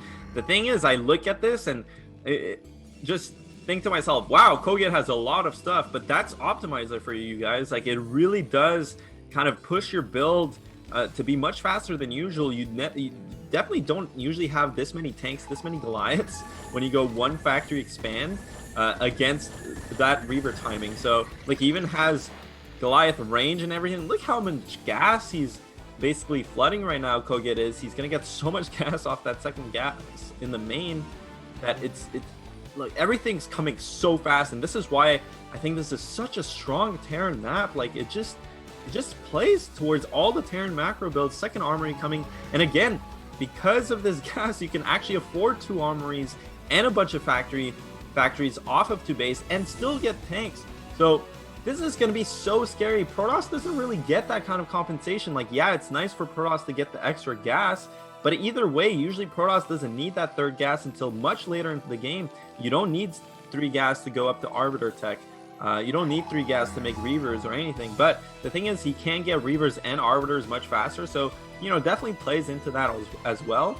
But this is going to be a really hard, you know, push to stop. He has 2 shuttles already. Favorit, I wonder if he's trying to go for a bust on a possible 3rd base, or if he's just scared of an impending push. But this push from kogeT isn't going to come for another 2 minutes at least. Yeah, so what do you think about this follow-up from Favorit? Because I'm looking at kogeT, he's just playing ultra defensive, and I see this mass goon, double shuttle, potentially maybe triple shuttle comp, and I'm just thinking, well, where's the opening for Favorit to actually abuse from kogeT? Yeah. He just looks like solid right now. Yeah, and I agree with you. I don't know what he's doing. I mean, he only has 4 gates, and just now his Stargate started. Templar Archives, 5th and 6th gate coming in, the 3rd Nexus. So I like the fact that he's getting a 3rd Nexus, but I don't know, man. What do you think? I feel like Favorit actually thought there was a push coming much faster than it did, than it is going to, and that's why he got a 2nd shuttle. I can't imagine he was trying to bust anything here. Well, I'm a bit up in the air with Favorit because I think that this comp that he has right now kind of doesn't counter what kogeT is going for. Yeah. As a Terran player, I was able to read this as a 7 fact timing pretty easily, but it looks like Favorit was expecting some type of faster push, as you were saying, but this is definitely just going to be a +2 timing. So he builds up all these units, but versus a +2 timing, you need to have AoE, you need to have Storm, or potentially Stasis. Reaver are great, but in max versus max fights, they're a bit hard to control. And because it's optimizer, where you've got triple gas as Terran, like, look at kogeT, he's floating 500 gas despite having infinity tanks and infinity Goliaths. So it's going to be even harder to micro Reavers in fights like that. Yeah, and honestly, I will say this too. This map would allow Protoss to easily go up to Arbiters and Templar. So he could potentially have Storm and Stasis against stuff like this because of that extra gas. I guess it's, you know, it obviously helps all the races, but it doesn't, it just doesn't seem like, to me, I feel like kogeT has, I think kogeT definitely prepared this map. You can see he's playing it, he's actually using the resources properly. His push looks scary as all hell. He's floating so much gas, he can still afford so much stuff. He has 2-1 coming, and look how many tanks he already has. He has so many vessels. Dude, you cannot afford this much on most maps on two base. You just absolutely cannot. So kogeT prepared a very strong build for this map, and Favorit, it just doesn't seem like, you know, it doesn't seem like he has the same sort of flow to his build. I don't think he's it's gonna be so scary to stop this. At least he stops kogeT from taking this 3rd base for free, but this push coming up in a minute here, it's gonna be so scary. He's close to 160 supply, kogeT is. Now Favorit is almost gonna be maxed, so he's macroing pretty well, but he's gonna need so much stuff to stop this attack. Well, Favorit's in trouble. Even though he was able to deny the 3rd base, he lost both of the shuttles. And if you're going to be fighting Gateway Man versus Upgrade Man, there's got to be some way to get onto the tanks. And without the shuttles, how are Zealots just going to run on top of the tanks? They're just going to be getting melted very quickly by this heavy upgrade style. There's no stasis, there's no storm. So kogeT moves out now. He's essentially max. He's hit 2-1. He has double vessel. There's the Arbiter. So actually, Favorit does have some type of AoE, but it just popped out only 60 energy. That means he needs to delay for an actual minute, which I think he can, because this is Terran. They're one of the slowest races to move their actual army across the map.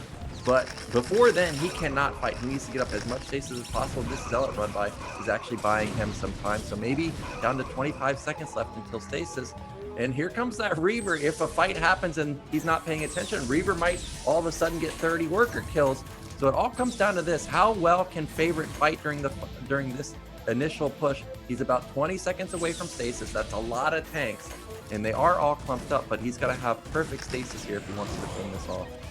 Oh my, and kogeT snipes that Templar. How often do you see two vessels with 100 energy before the Protoss even has one Arbiter with stasis? I mean, sure, he can get stasis, but kogeT has so much EMP to work with. Now, Favorit, I like this move. He has to kind of move around the map to kind of keep kogeT from just pushing into the base. He's actually going to go. There's no mines here, but the Vulture is screening perfectly in front of the tanks. And the thing is that kogeT doesn't have, like, 2 control groups of tanks. He's only on 1 control group and, you know, maybe 4 tanks, 6 tanks. So kogeT doesn't have the most oppressive army composition in terms of, you know, tank count, but look at how much mech there is, and it's 2-1 mech, and he has so much EMP to work with. Now, Favorit, if he gets a really godly engage, he might be able to do something, but look, kogeT is taking his time. He knows all he has to do is take a good fight, playing very patiently in this matchup, as Terran should.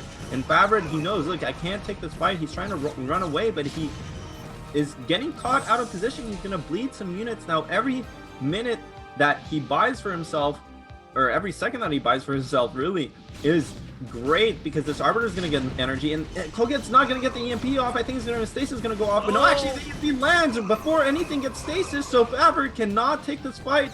Look at kogeT just perfectly positioned, Vultures in front, tanks in the back, using these ledges, but where's kogeT pushing? Well, I see that the +2 armor kicked in for Terran. That's bad news bears for Protoss player, because that means +3 is about to kick in, and +3 weapon versus 1-1 Protoss. I mean, you can just A move now when there's, especially when there's no storm, no stasis, and it looks like Favorit's decided that, hey, I got to make it scrappy, so he's not even going to fight the army. He's just going to try and go for the counterattack, or at least cut off reinforcements. I think this is a pretty smart move. If he was to get a stasis on those tanks right now, it would be amazing, but instead he's just continuing to barrel into the main of kogeT. Now he's going to engage the army, but he already lost the majority of his Zealots, and now there's just so much kogeT here, and only goons left over. Yeah, kogeT look very disciplined, pulls his entire army back from Favorit's base. He does not want to go for this base trade, but now Favorit is committed with his units into kogeT's base, so he's going to lose all these units. Of course, the thing is, Favorit is mining with a bunch of bases behind us. kogeT also has his third. He's going to have to probably lift it for a second here. Favorit has some time to rebuild, so this counterattack made sense. It kept kogeT from just walking up to his base and sieging up. I think kogeT, the only small mistake, kogeT played immaculately here. He was boxing out the Protoss army before going into the Protoss's natural. The only thing he could have done better is mined up more as he was moving, because you saw it, you know, Favorit got to just get into kogeT's base for free, and that forced kogeT to pull back his entire army. He couldn't even kill the Nexus at Favorit's natural, so Favorit's going to be really happy with still mining from so many bases. He still has a chance, and look, kogeT is completely mined out, and he doesn't have a third base, so this is all he has, is this push.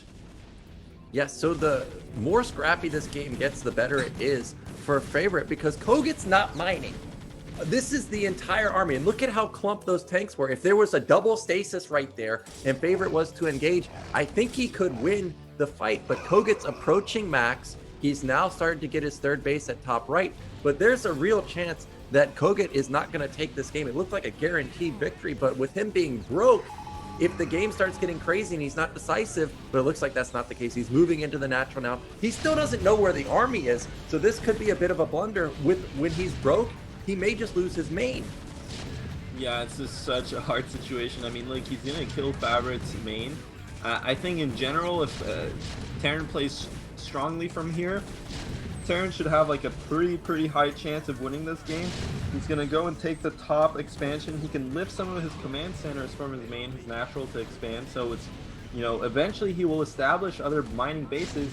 If he manages to establish, you know, just one, if he manages to establish 2 bases, the game is totally over, because he can get mining going. But the thing is, Favorit, he can start rebuilding bottom left. The only thing is, Favorit only has 1 mining base bottom left. He doesn't have the main, so he can't really rebuild that fast. And it just looks like kogeT is going to clean up top left and then get his mining bases going and remax and go for another push bottom left. But now Favorit, look, he has 2 arbiters banking up some stasis. He still has a decent ground army. The supply is definitely not looking good for Protoss, but it's, you know, he can still fight this out. Well, now that kogeT has gotten a base up and running and laid a bunch of mines, I don't think this attack is really going to work. Oh yeah, it's a pitiful attack. It's like 8 goons and a handful of zealots. Here comes double arbiter. Stasis is, oh, it just gets EMP'd, and with the EMP wiping out the energy, there's no chance of this actually working, I don't think. Maybe he can push a little bit, but the standing army is non-existent for Favorit. As soon as kogeT decides that, hey, I should just turn around, he'll easily wipe this Protoss army. And he even has the top left base too, so it's gonna be 2 base Terran going up against 1 base Protoss, who just lost their entire main. So it's just a matter of time. Yeah, it looks like it's a matter of time. I mean, Favorit, maybe if he could have ran up there and stormed the bunch. Oh my god, this Vulture is gonna get so many kills on to the... actually, never mind, it's just hitting the Nexus. So luckily there for Favorit, doesn't lose too many probes. But yeah, look at the supply, man. I mean, kogeT kind of shooting ahead significantly. Again, establishing 2 mining bases. To Favorit's 2 mining bases, but he's so far up in supply, he's just going to unsiege his units, kind of consolidate his army, and start pushing bottom left. And at that point, what can Favorit do? I mean, look, he's quickly trying to add more gateways, kind of start his production up again, but he's only at 74 supply to kogeT's 155. Yeah, so kogeT can pretty much do whatever he wants. He EMP'd those arbiters so they don't have stasis available. He can just A-move bottom left. He knows that he wiped out all the tech, wiped out all the gates, so there's no chance of potential flank from the back. And then he EMPs them again, just for good measure. The standing army is 2 arbiters, 4 zealots, and 1 goon going up against like 20 tanks. I think this is it. Yeah, I mean, it's only a matter of time. Let's go get already. Yeah, if he gets some nuts, even if he stays this is something, he doesn't even need the siege. Gonna siege up a couple tanks there, obviously for the extra damage output, but like, yeah, it's over. GG. Yep, GG. So kogeT with a really nice 2-1 timing, 6 or 7 fact. It really looked well planned out, and he was definitely using the 3rd gas to his advantage. He had so many takes in the early stages. It was like his comp was like 20 tanks and like a couple Goliaths and like 10 vultures when he moved out. He had so many tanks, way more than he usually had, and he had vessels and EMP. So a really well thought out build. And unfortunately, Favorit read it wrong. I think if kogeT had gone for a faster attack, what Favorit was doing was good. But the fact that he just sat there and powered up, there was no stasis, there's no storm, there's no AoE, and that's really what you need when you're going up against something like that. That's the thing, though. Like Favorit, he also is playing an optimizer, and I know I kind of keep prefacing that this is such a good map for Terran because it just allows so many macro builds to get going so much faster. But we are a Terran player, so maybe we see it that way. But Protoss can definitely use that map to their advantage too. I mean, that 3rd gas and those extra minerals means you can take up to Arbiter that much faster. And not only can you take up to Arbiter that much faster, but you can also afford Templars. His first Arbiter was 13 minutes late. It was at 13 minutes, which is really late for an Arbiter. The guy kogeT already had 2 vessels with EMP. He should have at least had 2 Arbiters and Storm. For sure, you can, at that time, 13 minutes, you can for sure get like a 180 supply army as Protoss with double Arbiter and a couple Storms. So I think Favorit just didn't have like a good build order planned out for that game, and kogeT did, and he kind of just rolled him. Though it was pretty difficult because Favorit had a lot of good army movements, and you know, Terran still can't, especially on situations like that where Protoss is threatening to backstab and stuff, and you don't have mines all over the map covering. So kogeT still had to play very safely and slowly, but I mean, immaculate play from kogeT for sure.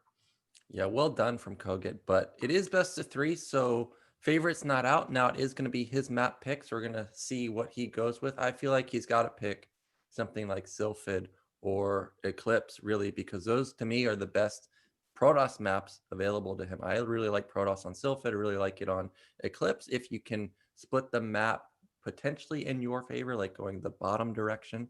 So we'll see what he comes up with, but kogeT really looked much better than in his game versus Bonyth. We didn't get to really see anything get Yeah. going for him. Bonyth just Yeah. killed everybody instantly.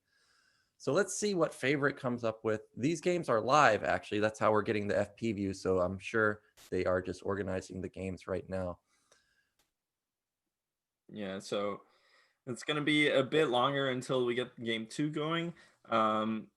But yeah, I mean, Eclipse, Sylphid. I think personally, Eclipse is a much better map for Protoss. You get that 2-player advantage where you can opt to go for stuff like gas steal, and just the map architecture in general. I mean, yeah, eventually, if Terran can somehow split the map, it's nice. But the thing is, those 2 extra bases at the bottom right side allow for Protoss to have an extra base in a split map situation. Unlike most 2-player maps, when they get split, basically both players end up on equal bases, right? If we think about match point or something, or blue storm, like both sides of the map have an equal amount of bases. But the way the map gets split, usually in PvT on that map, ends up with Protoss usually having kind of that extra base at the bottom. But actually, it's going to be Sylphid. So Favorit, I'm assuming this is loser picks.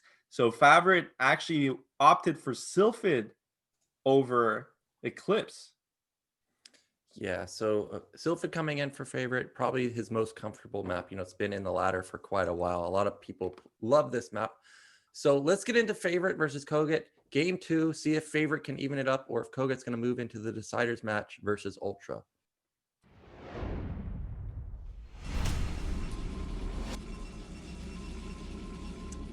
So in the bottom left, in the blue, he's got to win here or his BSL season is over. It is Favorit.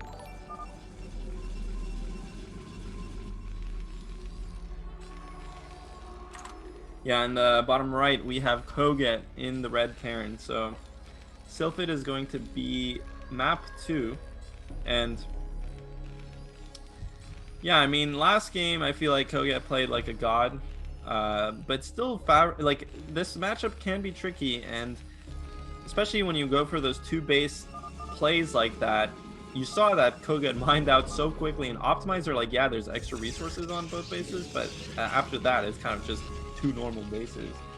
But on Sylphid, I feel like it's obviously much easier. You know, on Sylphid is not the type of map where you go 2 base push. There's so many bases to take. This is going to be much different of a game plan, I think, coming in from kogeT. Of course, Rax expand is possible on this map. I think Favorit today has not shown. In the first game against Ultra, he did not go for something like a Zealot pressure build, and neither did he do so in game 1 versus kogeT. So I wonder if kogeT is feeling, you know, bold enough to maybe go for a Rax expand, but it looks like he's just going to go for a factory expand. Meanwhile, Favorit, no 12 Nexus from him, just gate and assimilator. Yeah, so both players playing pretty similar. And even though last game kogeT had a really nice timing, I was not expecting him to mine out in his main and natural. If the game was more chaotic and Favorit had more bases up and running, for sure that army could have been killable by Favorit if he had have caught the tanks out of position at any point. So a bit of shaky play from kogeT. Sure, his build order was amazing, but transitioning into the 3rd, 4th base was a little bit off. So I think Favorit's got a decent shot here. And you know, I was actually looking at the map pool while they were picking, because we have a lot of maps to choose from. It's not just Eclipse, Sylphid, Optimizer, and Reef the Storm every single time, right? You know, there's Benzene, there's also Polypoid, and there are bubbles. Now, when I was playing in BSL, I'll give away my strategy. If it's not in ladder, I'm vetoing it. And in the initial stages of BSL, sometimes you have upwards of like 4 vetoes. So you can eliminate a lot of the maps. So I'm not surprised to not see Bubble. Well, I'm kind of surprised to not see Bubbles, because Bubbles is basically Fighting Spirit. I'm surprised we haven't gotten Polypoid more often, because that's also a ladder map. Yeah. But Looks like Favorit's just going to pick Sylphid, you know, a pretty standard map. I'm not too shocked about that. But what do you think about kogeT's follow-up on this map? He went for the 7-fact timing. That was definitely planned for Optimizer. But are we going to see more harassment type play? You know, kogeT is one of those players that can play anything. He loves Race and TBZ. He loves to play fantasy-esque, really.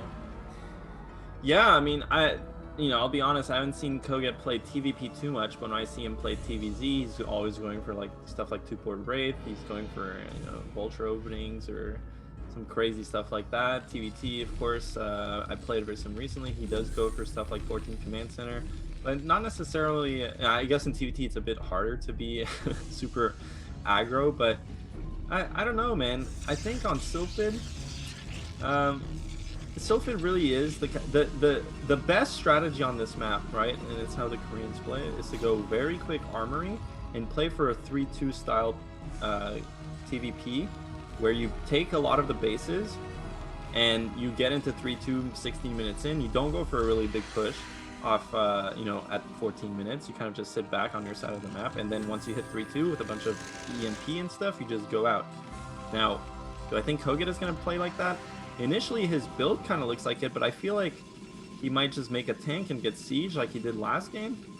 So I'm not sure. I really don't know what to expect from kogeT, but Favorit himself is going for the 2 Dragoon expand. Gonna be interested here to see if he goes straight Robo or second gate. Usually second gate is much safer. Straight Robo means he can get the Reaver out faster.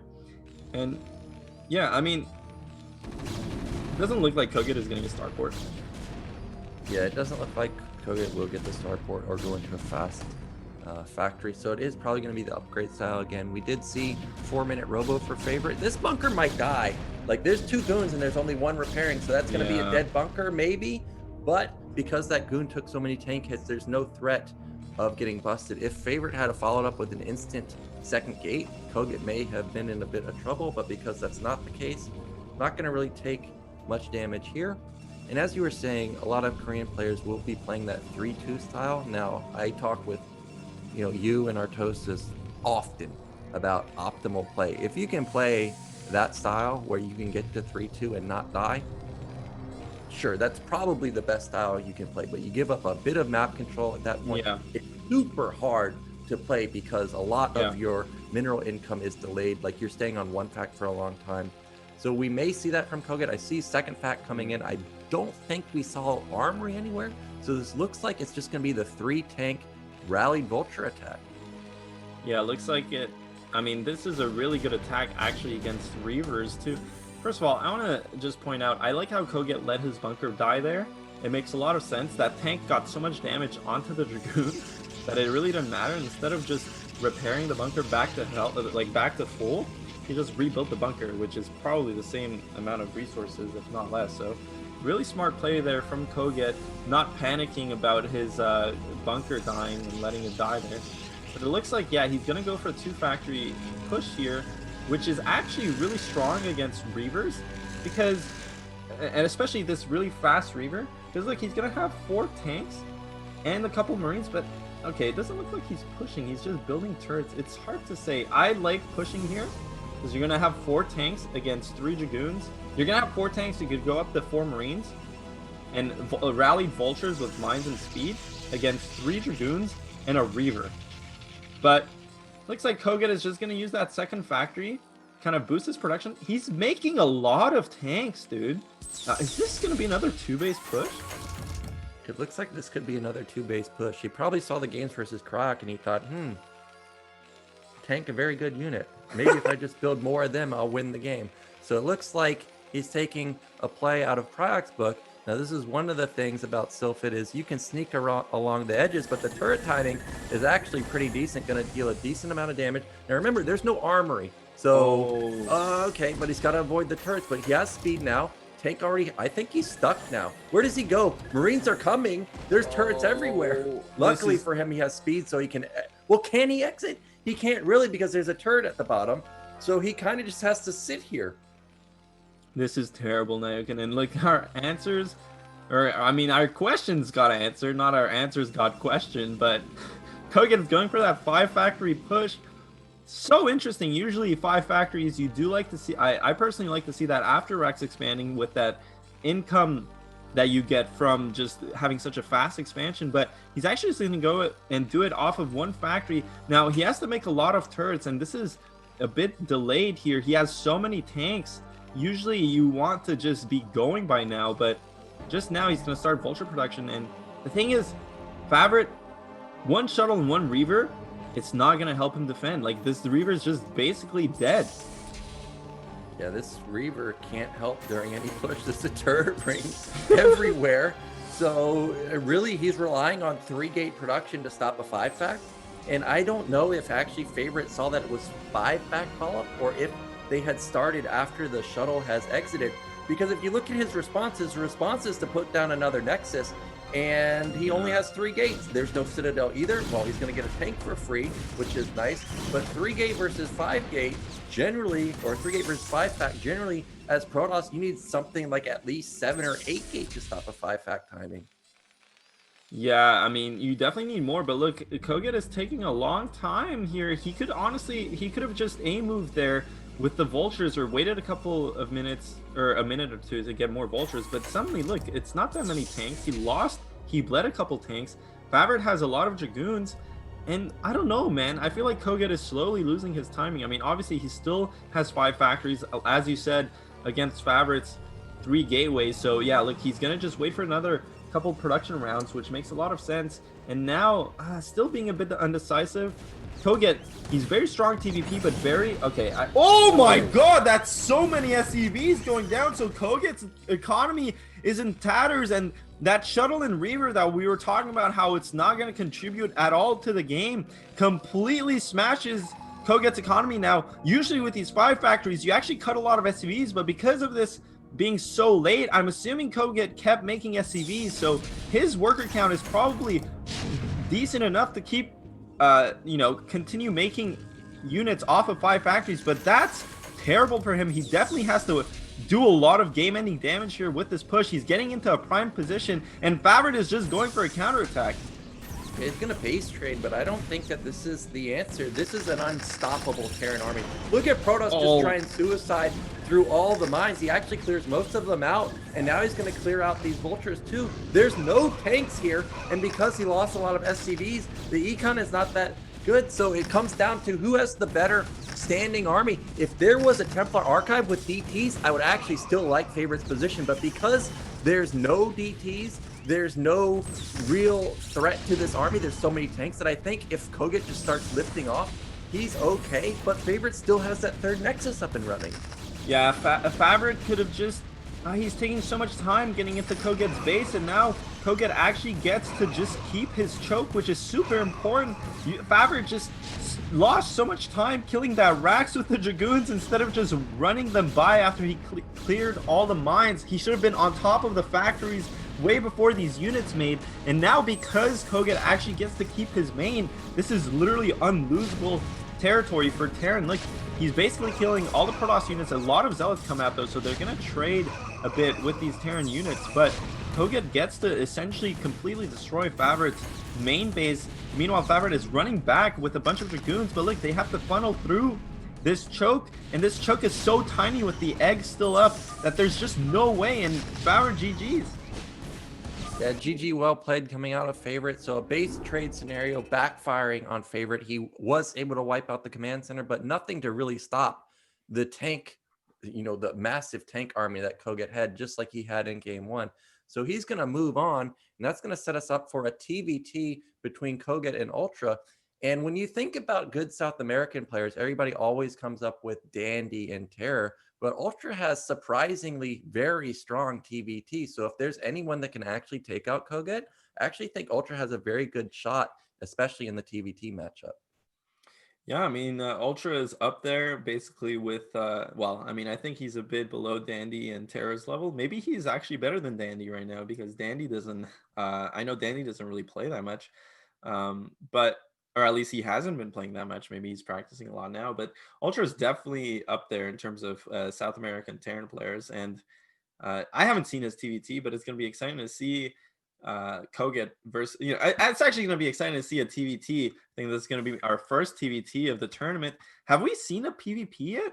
I know we've seen ZVZs, but I don't know if we've seen a PvP yet. No, I don't think we saw PvP yet. Yesterday was a lot of PvZ, Terran versus Protoss. Oh yeah, we did Tech versus the Walt. That's true. That's true. Yes, we did. Tech with the Hail Mary Reaver shots almost swung it in his favor. Yeah. But we're going to have our first TVT of Yeah. the season coming up. But before we get into that, let's go into a quick break. And as soon as we come back, we'll get to see kogeT versus Ultra, who's going to be the last man standing coming out of Group D.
Welcome back to Group D. It's BSL 10, and we are getting into the last match of Group D. Who's going to make it out? Is it kogeT or Ultra? But before we get into that, I want to say big thanks to our sponsors, Blizzard, Liquipedia, Esports Fund, and of course, viewers like you for watching. If you want to support BSL, make sure that you at least follow the channel, follow us on Twitter, and if you want to support us financially, consider subscribing on Patreon, whether you want to be a $50 supporter, $5 supporter, $2 supporter, doesn't matter. Everything matters, or every little bit matters. So consider supporting us on Patreon. But let's get into our final matchup of Group D. It's going to be kogeT versus Ultra. kogeT looking really strong, going tank man here, but Ultra looked pretty good versus Bonyth. Kind of his build fell apart a little bit, kind of getting picked apart. But Ultra is a very good Terran versus Terran player. I know from experience on the ladder.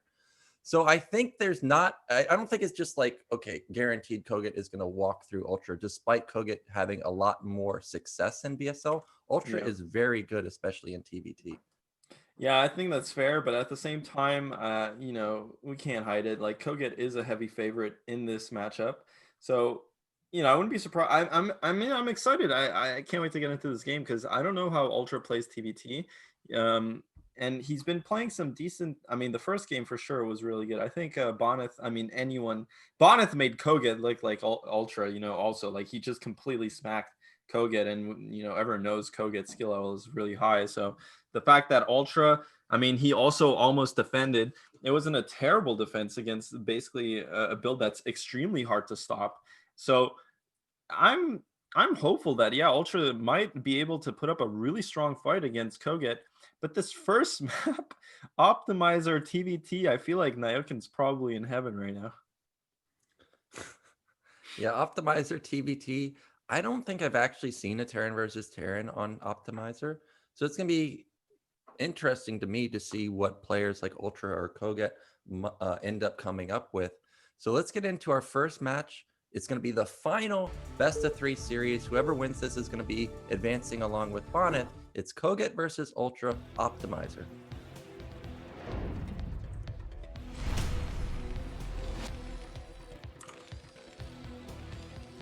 So in the top right, in the red, representing DM, it is Ultra. And bottom right, from Poland, the Terror himself, but not Terror, it's kogeT. Optimizer TVT, man. Okay, and first of all, this is TVT, so we have a lot to talk about, but also it's Optimizer, and I'm thinking right away, what kind of build would you want to do on here? I mean, I know recently there was a Flash game versus Rax versus Barracks, right? Or maybe it was Rush, and they both opened Vultures on this map. Okay, wait a second, because Ultra's actually going to go for an 8 Rax. Yeah, so this could just be Ultra not being comfortable with the map. So when you're not comfortable with the map, you just want to end it quickly. So he's going to opt for 8 Rax. I think this is actually a smart move versus someone like kogeT, who is very smart.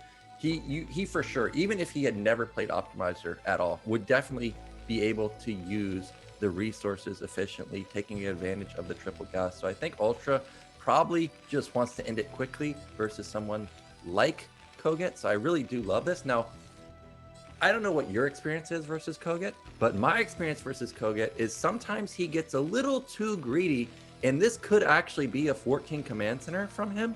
And if it's a 14 CC, this is already game over. But as I say that, usually when you go for that, you scout pretty quickly, and that's what he's doing. If he goes cross map, okay, he's gonna find the Rax, but even though he finds it fast, even though he finds it fast, he's delayed his Rax, and that's a big deal.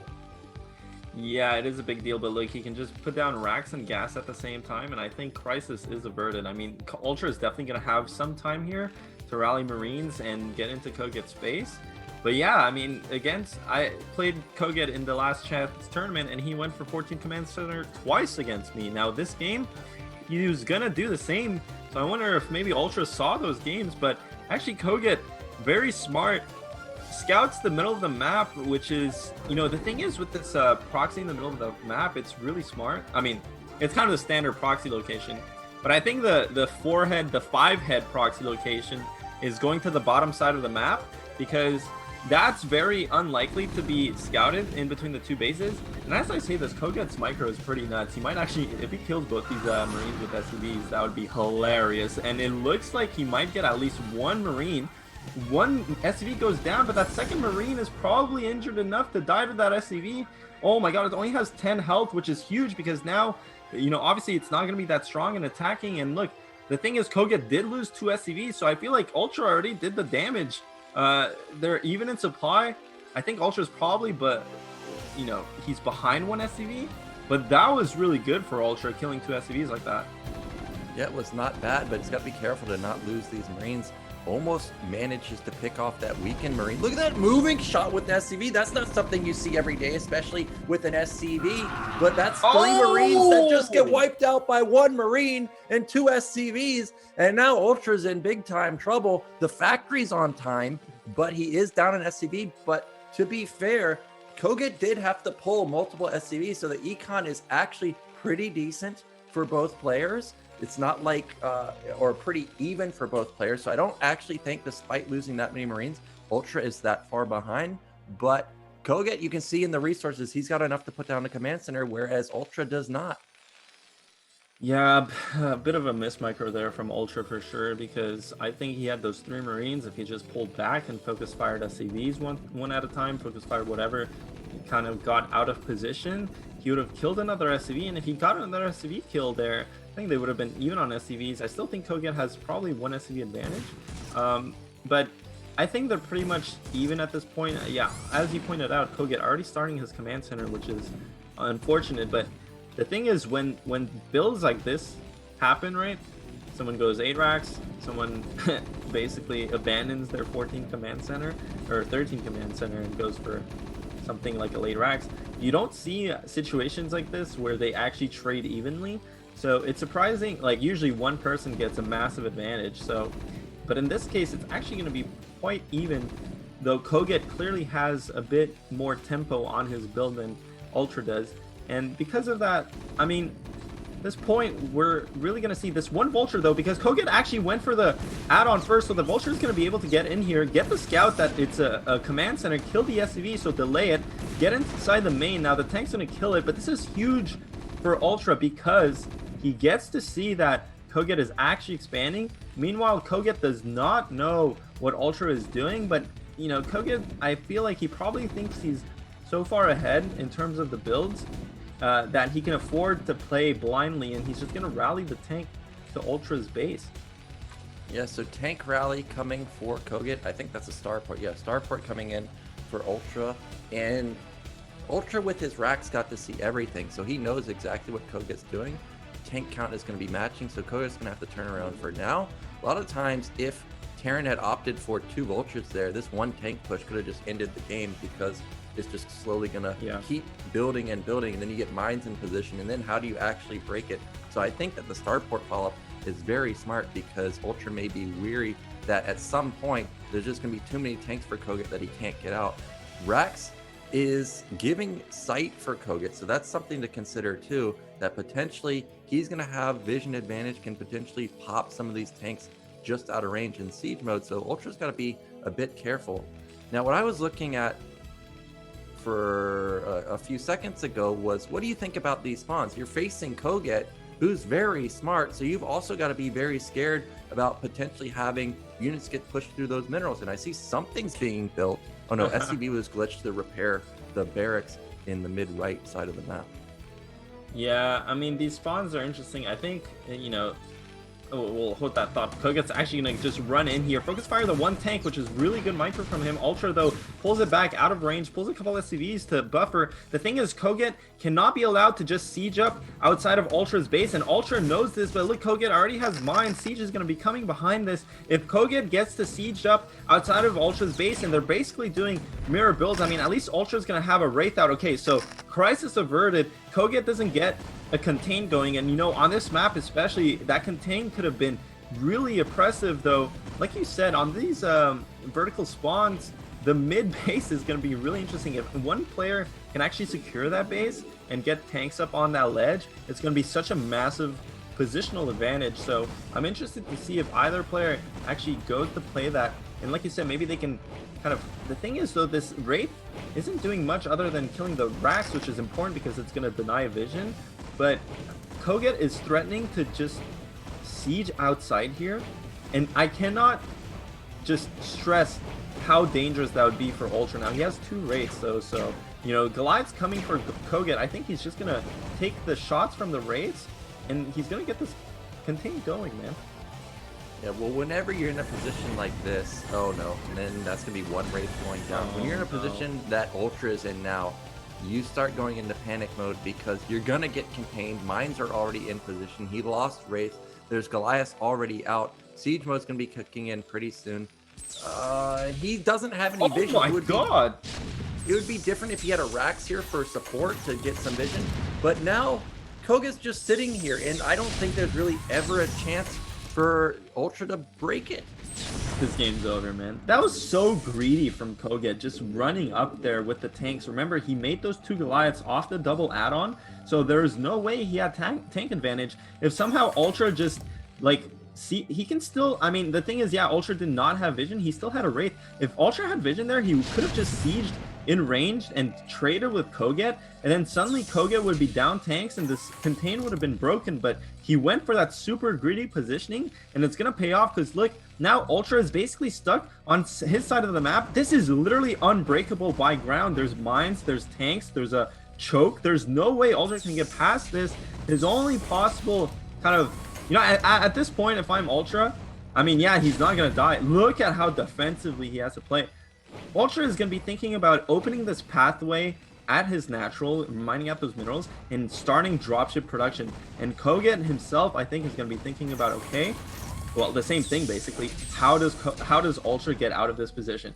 He gets through the right side. He gets through dropships. So I'm wondering, is kogeT going to start his dropship production now, or is he going to go into Wraiths? I don't know. I mean, what do you think what do you think that kogeT should be doing at this point? Well, I think what he's doing is fine, but one thing that he does need to be careful of is he's actually not considering that this is optimizer. You can see that Ultra's already aware of that. Well, as I say that, I forgot that the pathway down the bottom middle intercepts these tanks on the high ground, so Ultra actually cannot get units to the bottom side of the map very easily unless with drops. But you can see that he is positioning here, so even though he can't get outside of his base, if he does set up tanks in position on this high ground, he can start taking a third base there, but he can't afford to lose these drop ships. Oh, so lucky there. Those Goliaths could have maybe sniped that dropship, but they didn't. Now kogeT's going to lose a couple of units here, and there's 2 dropships, 4 tanks. But this high ground is working so much against Ultra. Ultra's going to be able to clean up this tank, but still, they're on low ground, so Ultra might still lose these tanks. This is exactly what Ultra needed to do, though. He needs to keep firing units because the Wraith is coming now to kill these tanks. Ultra needs to go and pick up more tanks, pick up more Goliaths, keep his dropship up, dropship production up, and just pressure, because kogeT, half his army needs to stay to, you know, maintain the contain, to maintain his advantage. So, and there's no way kogeT can actually break Ultra's natural. But look, this is exactly what I was talking about. kogeT, you know, thinking about this possibility and going straight into triple starport Wraith production. Yeah, triple starport, but Goliaths are very strong, but unfortunately I didn't see any Goliaths for Ultra, and that's just tank man again. And from what I know, tanks do not shoot up, so that's going to be dead tanks, most likely dead dropships. And once these dropships fall, this is most likely curtains for Ultra. I don't know what else he can really do now. He's contained. He's not able to get the third base at mid right anymore. kogeT already has bottom left. He's already got the superior comp, which is tank Wraith compared to tank Goliath, and he just wiped out about 8 tanks for free. Yeah, that was really smart from kogeT too. Focusing down the drops before killing the tanks. Now, basically, Ultra has just 1 drop and he's still contained. He has no third base going. The thing is, once you're economically ahead, if you just spam Wraiths, they can kill everything. So, yeah, this game's pretty much over. I can't see how Ultra is going to get out of this one, man. There goes another dropship. Dropships are so expensive. Even if they cost less minerals in the tank, they have the same gas value as a tank. And there's the GG. Ultra taps out. So kogeT, one game away from moving into the group stages of, or the round of 16 with Bonyth here. And he looks so good. Like I was saying, you knew he was going to know how to play optimizer, even if he hasn't played it a lot. I liked Ultra's 8 racks, but unfortunately, the 2 SCVs and the 1 Marine ended up killing 3 Marines by themselves. Yeah, I think Ultra missed a bit of an opportunity there to do some more damage, but didn't really micro as well as he could have. Though the first engagement there, the 2 SCVs versus the 2 Marines, like you said, that was pretty nutty control from kogeT. But unfortunately, I mean, kogeT was really smart there, going for that 14 command center, but scouting the middle first. I was gonna say, I think it's better to actually proxy in between the 2 bases. You know, it's not always like, the thing with proxying in the middle is that no matter where your opponent spawns, you can play it out, right? But it is the most likely location to get scouted. Whereas if you kind of proxy across the map in between the 2 bases, you have like a 66% chance that it's going to be near your opponent's base. Only 33% of the time will you know it's going to be a dud. So I think with those odds, it would have been way better. And then basically kogeT would have scouted mid, saw nothing, put down his command center, and most likely lost the game. So kind of unfortunate from Ultra. But, you know, kogeT, really smart scouting pattern in that game. Yeah, so I'm curious if kogeT's actually can go for 14 CC again. I think if we're mind gaming here, I think Ultra may get greedy and go for like a 14 CC, anticipating something like that. And so I actually would like to see kogeT be the 1 to 8 racks to just go from one extreme to the next. Yeah. But really, it just came down to the contain of kogeT, because once the contain happened, Ultra couldn't get out, and then he had to improvise. But I think kogeT was aware that his contain was going to work, so he had already transitioned into race anticipating that. So when you're in TVT, if you're ever a step behind, it kind of just snowballs really hard when you're facing a tank contain plus mines plus Goliaths, who have some of the best anti-air in the game. Really, in TVT, you got to be ahead of the curve. It's almost impossible to come back once a huge contain happens. So a bit unlucky there.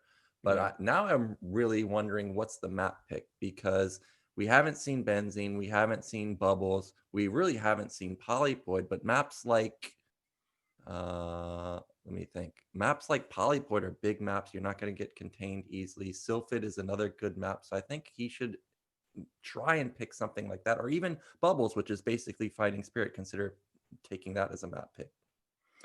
Yeah, I mean, I think Polypoid is a bit more dynamic in terms of the positionality.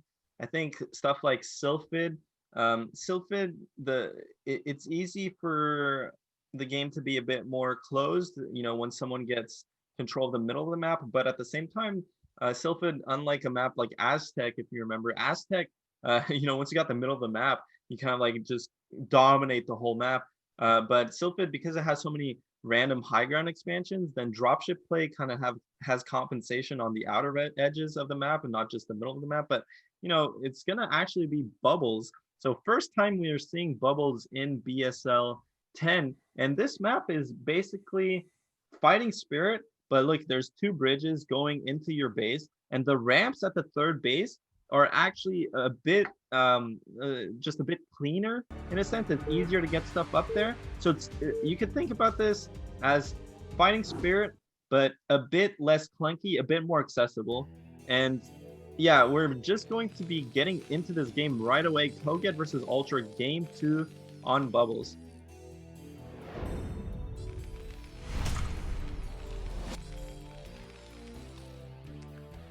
So in the top left, in the blue, he needs your energy. It is Ultra.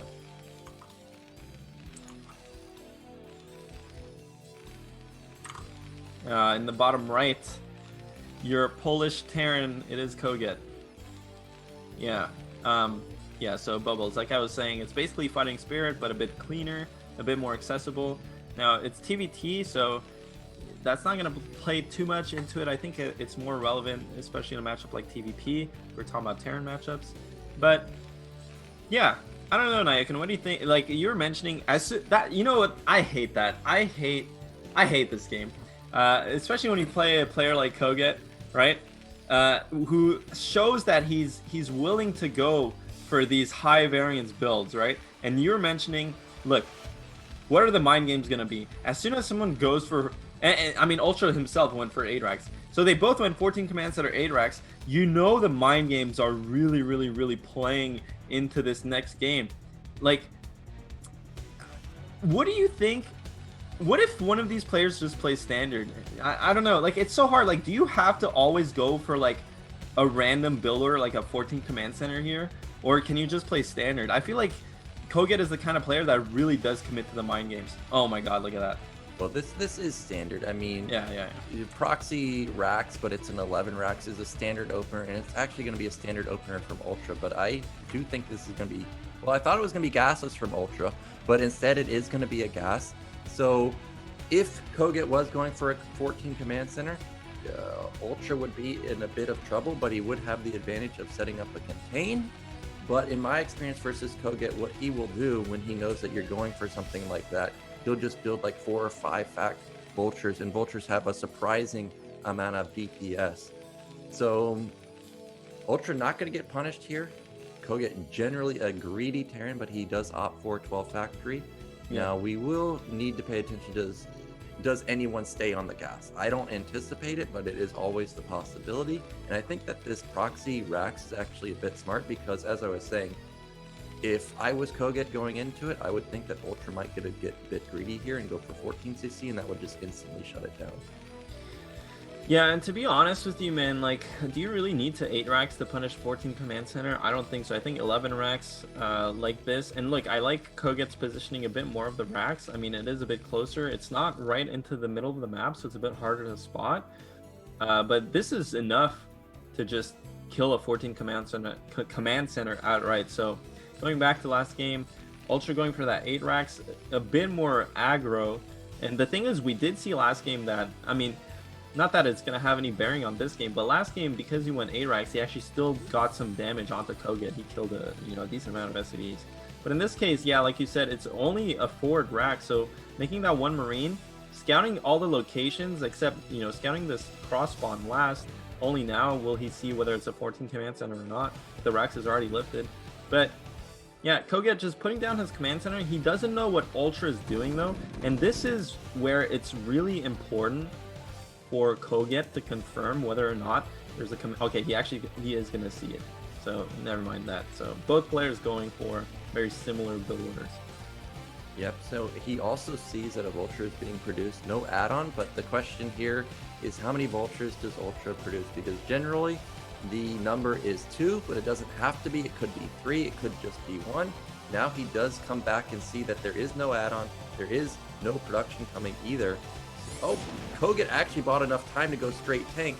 So this is already going to be a build order advantage for him. He also doesn't have to build a bunker now because he's delayed the Vulture. Yeah. A lot of times when you go for the add-on, sometimes the Vulture can just sneak in and get multiple SCV kills. So in response, you build a bunker. Rax is already here too. So he sees exactly what's going on. And this is patented kogeT. This is going to be 3-fact Vulture. This is what he loves to do, just flood you with Vultures. Yeah, interesting here, going for that machine shop. I mean, it's not going to be able to get any upgrades going, but, because he can get away with this, why not, right? Since he's adding the 2 factories first, he's not going to be able to, upgrade its speed or mines, but it's coming for sure. And yeah, he's going into Vultures now. It looks like to me Ultra might actually be making... No, he's also going Vultures himself. You can see his machine shop is actually spinning first, so he's going to have speed or mines first, whatever he wishes to go for. It's very possible that this is going to be mines into tanks, but if it's speed, this is going to be really bad for Ultra because kogeT already has his 3rd factory almost done, and Ultra hasn't even started. He just now started his, so it's going to be Vultures from both. The thing is, because kogeT got to make the machine shop and didn't have to make a Vulture right away, it means that he actually has a better economy than usual because, because you're not making that Vulture, you can afford SCVs more, and he got the factories going faster, so he's actually going to have a better economy, and he's probably going to overall have more Vultures, and it's going to be really hard for Ultra to kind of assert map control. But, if Ultra figures out that he can't stay on Vultures as much, he's just going to go tanks and get his own base himself. So I think for now, it's going to be okay. kogeT is looking to be a bit favored in this situation, but we'll see if he can actually bust through into Ultra's natural. Well, here comes kogeT, and he does have speed, and Ultra desperately needs to get up a tank. He's going to be down Vultures, but he does have ramp advantage if he tries to engage there. But it looks like he may actually just let kogeT get into position. Let's see how well he can trade. There we go. That's a good setup for Ultra, and he does come in. But it looks like Ultra went a bit far forward, and kogeT has an overwhelming amount of Ultras now, and this might just be game over. No, this is over, Nyokin. Ultra just didn't really... look, he has to pull all these SCVs, but kogeT is actually getting past them. Now, finally, pushes him back, but he killed so many SCVs, and now kogeT is going to be rallying a bunch of Vultures behind this, and Ultra will have to defend up on his high ground, but he's going to lose so many SCVs. Look how many SCVs are dying. It's so hard to come back from this situation. kogeT, in the meantime, he's going up to 5 factory. He's gonna have mines soon, and once just 4 factories, he's gonna have mines soon. Once the mines come down, basically Ultra can't necessarily clear his natural until later, right? Look at this. So he's not gonna be mining for a long time, but obviously kogeT can't end the game here, but he's at a massive advantage. Yeah, this game is pretty much done for because he can't come down the ramp. As soon as he lifts the command center, mines are going to be placed, and Ultra knows that, so he comes down as fast as he possibly can. He has to clear these Vultures, otherwise it's game over for him, and that's going to be the end of his tournament life. You can see kogeT is desperately trying to get some more Vultures across, but they're a little bit too late, so Ultra has Did the kogeT advantage right overextend now. though?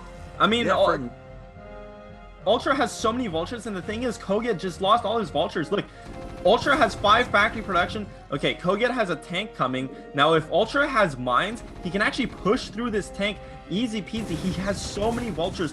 There is still a chance for Ultra to to equalize, putting down the mines. If these mines connect with the tank and the vulture, but actually really good micro there from kogeT. And because kogeT is going to fend this off, I mean, there's still a small timing here. Ultra, I guess he's not going to go for it. He's just going to lay down mines and start mining at his natural. So unfortunately, kogeT is going to be at a massive advantage, but Ultra can still definitely play this game out. I'm curious to see if he's actually going to just try to all in this. And kogeT is taking some other terrible trades right now. This is not what you want to be doing.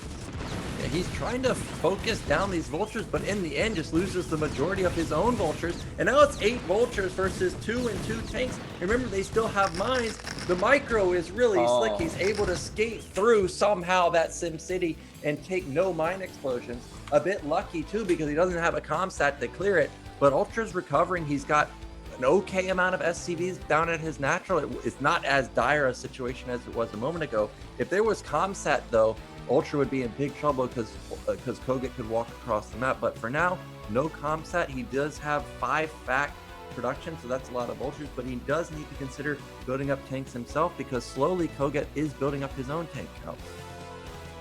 Yeah, and honestly, Ultra mismicroing a bit there on the bus. He could have gone. He's going again. He knows he has to do some damage. He's so far gone economically, but there's so many units now from kogeT that even if he goes up to these tanks to set down mines, I think kogeT's units will just focus it down, and kogeT smartly sacrifices 1 tank just to make sure that the mines don't clear the rest of his army, and suddenly Ultra, he has fewer units now than kogeT. They're both on the same supply or same production. I mean, 5 factories that is, and kogeT just with a massive economic. Well, at this point, Ultra is probably mining the same amount as kogeT in terms of the two bases being fully saturated. But kogeT has a massive army, whereas Ultra hasn't even started tank production. So kogeT, all he has to do is use this army to pressure Ultra, maybe even end the game. But if not, get a contain going and take a 3rd base behind this, and it's going to be so hard for Ultra to do anything about it.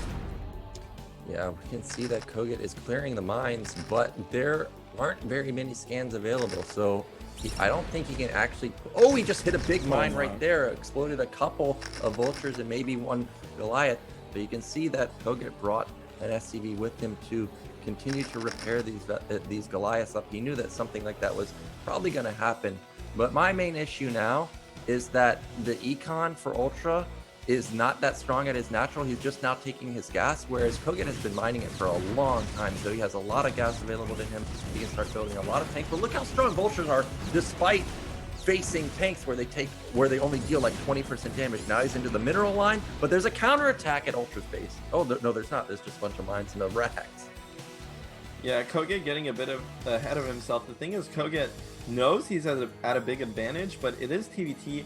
If you go and attack the opponent or set up a contain, you're always kind of letting yourself open for vulture counterattacks. Alternatively, kogeT could just kind of chill out and siege on his side of the map and just take a 3rd base.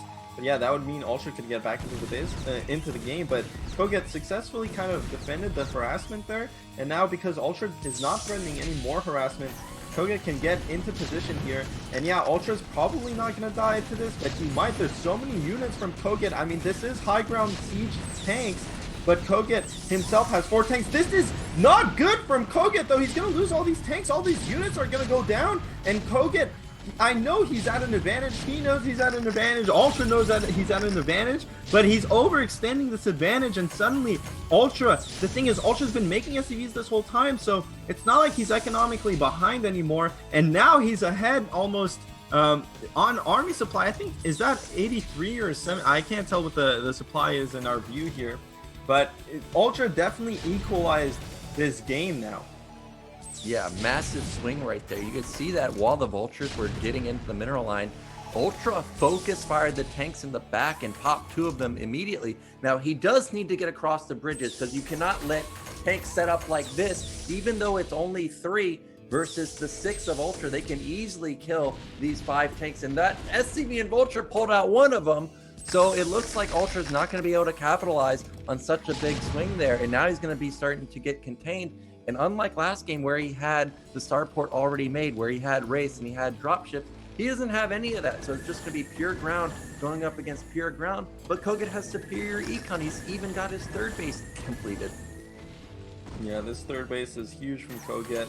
This is what's really cementing his advantage at this point. kogeT up 20 supply, and the thing is, I mean, Ultra, he's making Goliaths, but this isn't the situation you need to be making Goliaths, and Goliaths, you really want to make them when you're out on the map, when you have map control, and to kind of deny Wraiths from just disrupting your map control. But when you're in a position where you need to bust out onto the map or bust a position, you have to be making vultures. Nice harassment here from Ultra. So honestly, Ultra is still playing this game out. He needs to expand at 12 o'clock ASAP because this kogeT base is gonna play hugely into his advantage. But unlike Fighting Spirit, look, on this map, you have a second bridge to use, right? So Ultra can still use the other bridge to maybe funnel vultures out. He needs to make more vultures, though. It's really important that you get vultures either out onto the map or just a bunch of vultures so that you can bust that position. You have the tank count, you have the tank advantage. It's hard to know because, of course, he doesn't have map hacks, right? But it's gonna be so hard, dude. This contain is painful. Yeah, this is a killer contain, and we just saw kogeT start upgrading +2. That means 3 minutes from now, he's going to have it completed. And I don't even know if Ultra has started +1 himself. So it's most likely going to be a massive upgrade advantage for him. Drops are now starting to come into play. I see that a starport is completed for Ultra. But the main concern is not just getting 12. He needs to get some type of map control. He needs to get mid-left. 4-base Terran can make a miraculous comeback, but I don't think 3-base Terran, when your main and nat gas gets mined out, is going to be enough for him. So he needs to start building some dropships, try and secure the left side. kogeT is taking the top right side. It looks like we do have an attempted bust out. There's not that many tanks, so he may actually be able to get out here. Yeah, I mean, Ultra's doing what he can. He needs to find, this is the perfect kind of avenue for him to funnel some units out onto the map. But look, kogeT's production has kicked in. He has that third base. We saw in that FD bot that he's basically, you know, on 7-fact, 8-fact production with a bunch of add-ons, 4 add-ons at least. And, you know, Ultra is still on that 2-base, 5-factory production. So at this point, it doesn't matter. What's Ultra's compensation? He doesn't have drops. He doesn't have anything on kogeT. Like, he's fighting this ground war, but kogeT just has more production, more bases, and GG. Yeah, it looks like Ultra's going to tap out. So it's going to be kogeT winning 2-0. So him and Bonyth are going to make it out of Group D. Bonyth looked really good. He just did Bonyth things, really. The games ended so fast. We don't even know what he has in store for us this season. And kogeT, his TVT looks really solid. His TVP we didn't really get to see either. Oh, we did get to see it versus Favorit, but I mean versus Bonyth we didn't get to see it. But his TVP looked really solid. Only question is his TVZ, because that's more micro intensive that I know he likes to play. But regardless, kogeT looked really good. Bonyth looked really good. And Ultra, despite getting contained, had a pretty good comeback. But once you lose that many SCVs, it's kind of just hard to come back in TVT.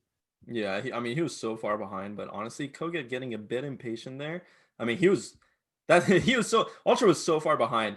And like I said, we all knew it, but the players knew it too. And kogeT kind of just wanted to press his advantage and win. But sometimes when you do that, you kind of start throwing. And Ultra had a small slither of hope that game, but couldn't couldn't convert it into a full comeback. So really impressive today performance from both Bonyth and kogeT. I think Bonyth obviously stand out. The Bonyth versus kogeT game, not what we were kind of hoping to see, but games like that do happen, especially in PvT. Pretty disappointing from kogeT, but hey, at the end of the day, he makes it out of the group anyway, so it really doesn't matter. So yeah, today was a really short day, but we had some sweet games, man. Yeah, the Group C, to recap, we had Eon Zerg and Avilov coming out of there. Really short games. We were done with Group C in 40 minutes. Like, we were just in and out of there. And we had some interesting builds, and by interesting, I mean we had Lingman every single game. But then we had some really good TVPs. kogeT versus Favorit were my favorite games. We had 2 base trades. Unfortunately, Favorit not getting the better trade during those games. But overall, very good games today. So we're going to get a look at Group D. Of course, we see Bonyth just going through Group D like it was nothing. kogeT coming out of the losers bracket 2-0-2-0, so congratulations to them.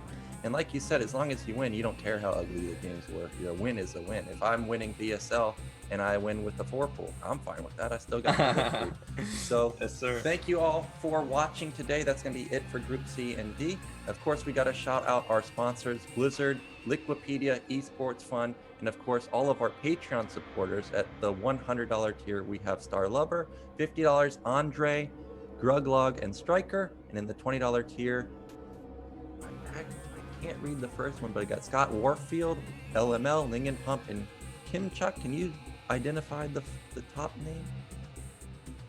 Mad Cat's Fury Road, thank you very much for supporting BSL. And if you want to support BSL, consider becoming a Patreon supporter yourself too. And of course, huge thanks to Making Computer Do Things. He's one of the guys responsible for setting up the FP view, which is super sick. One of the things that I was super excited about, but didn't reveal to anybody because I knew it was going to be very hyped. So big thanks to him. And with that said, we've got 2 more, or actually 4 more groups coming up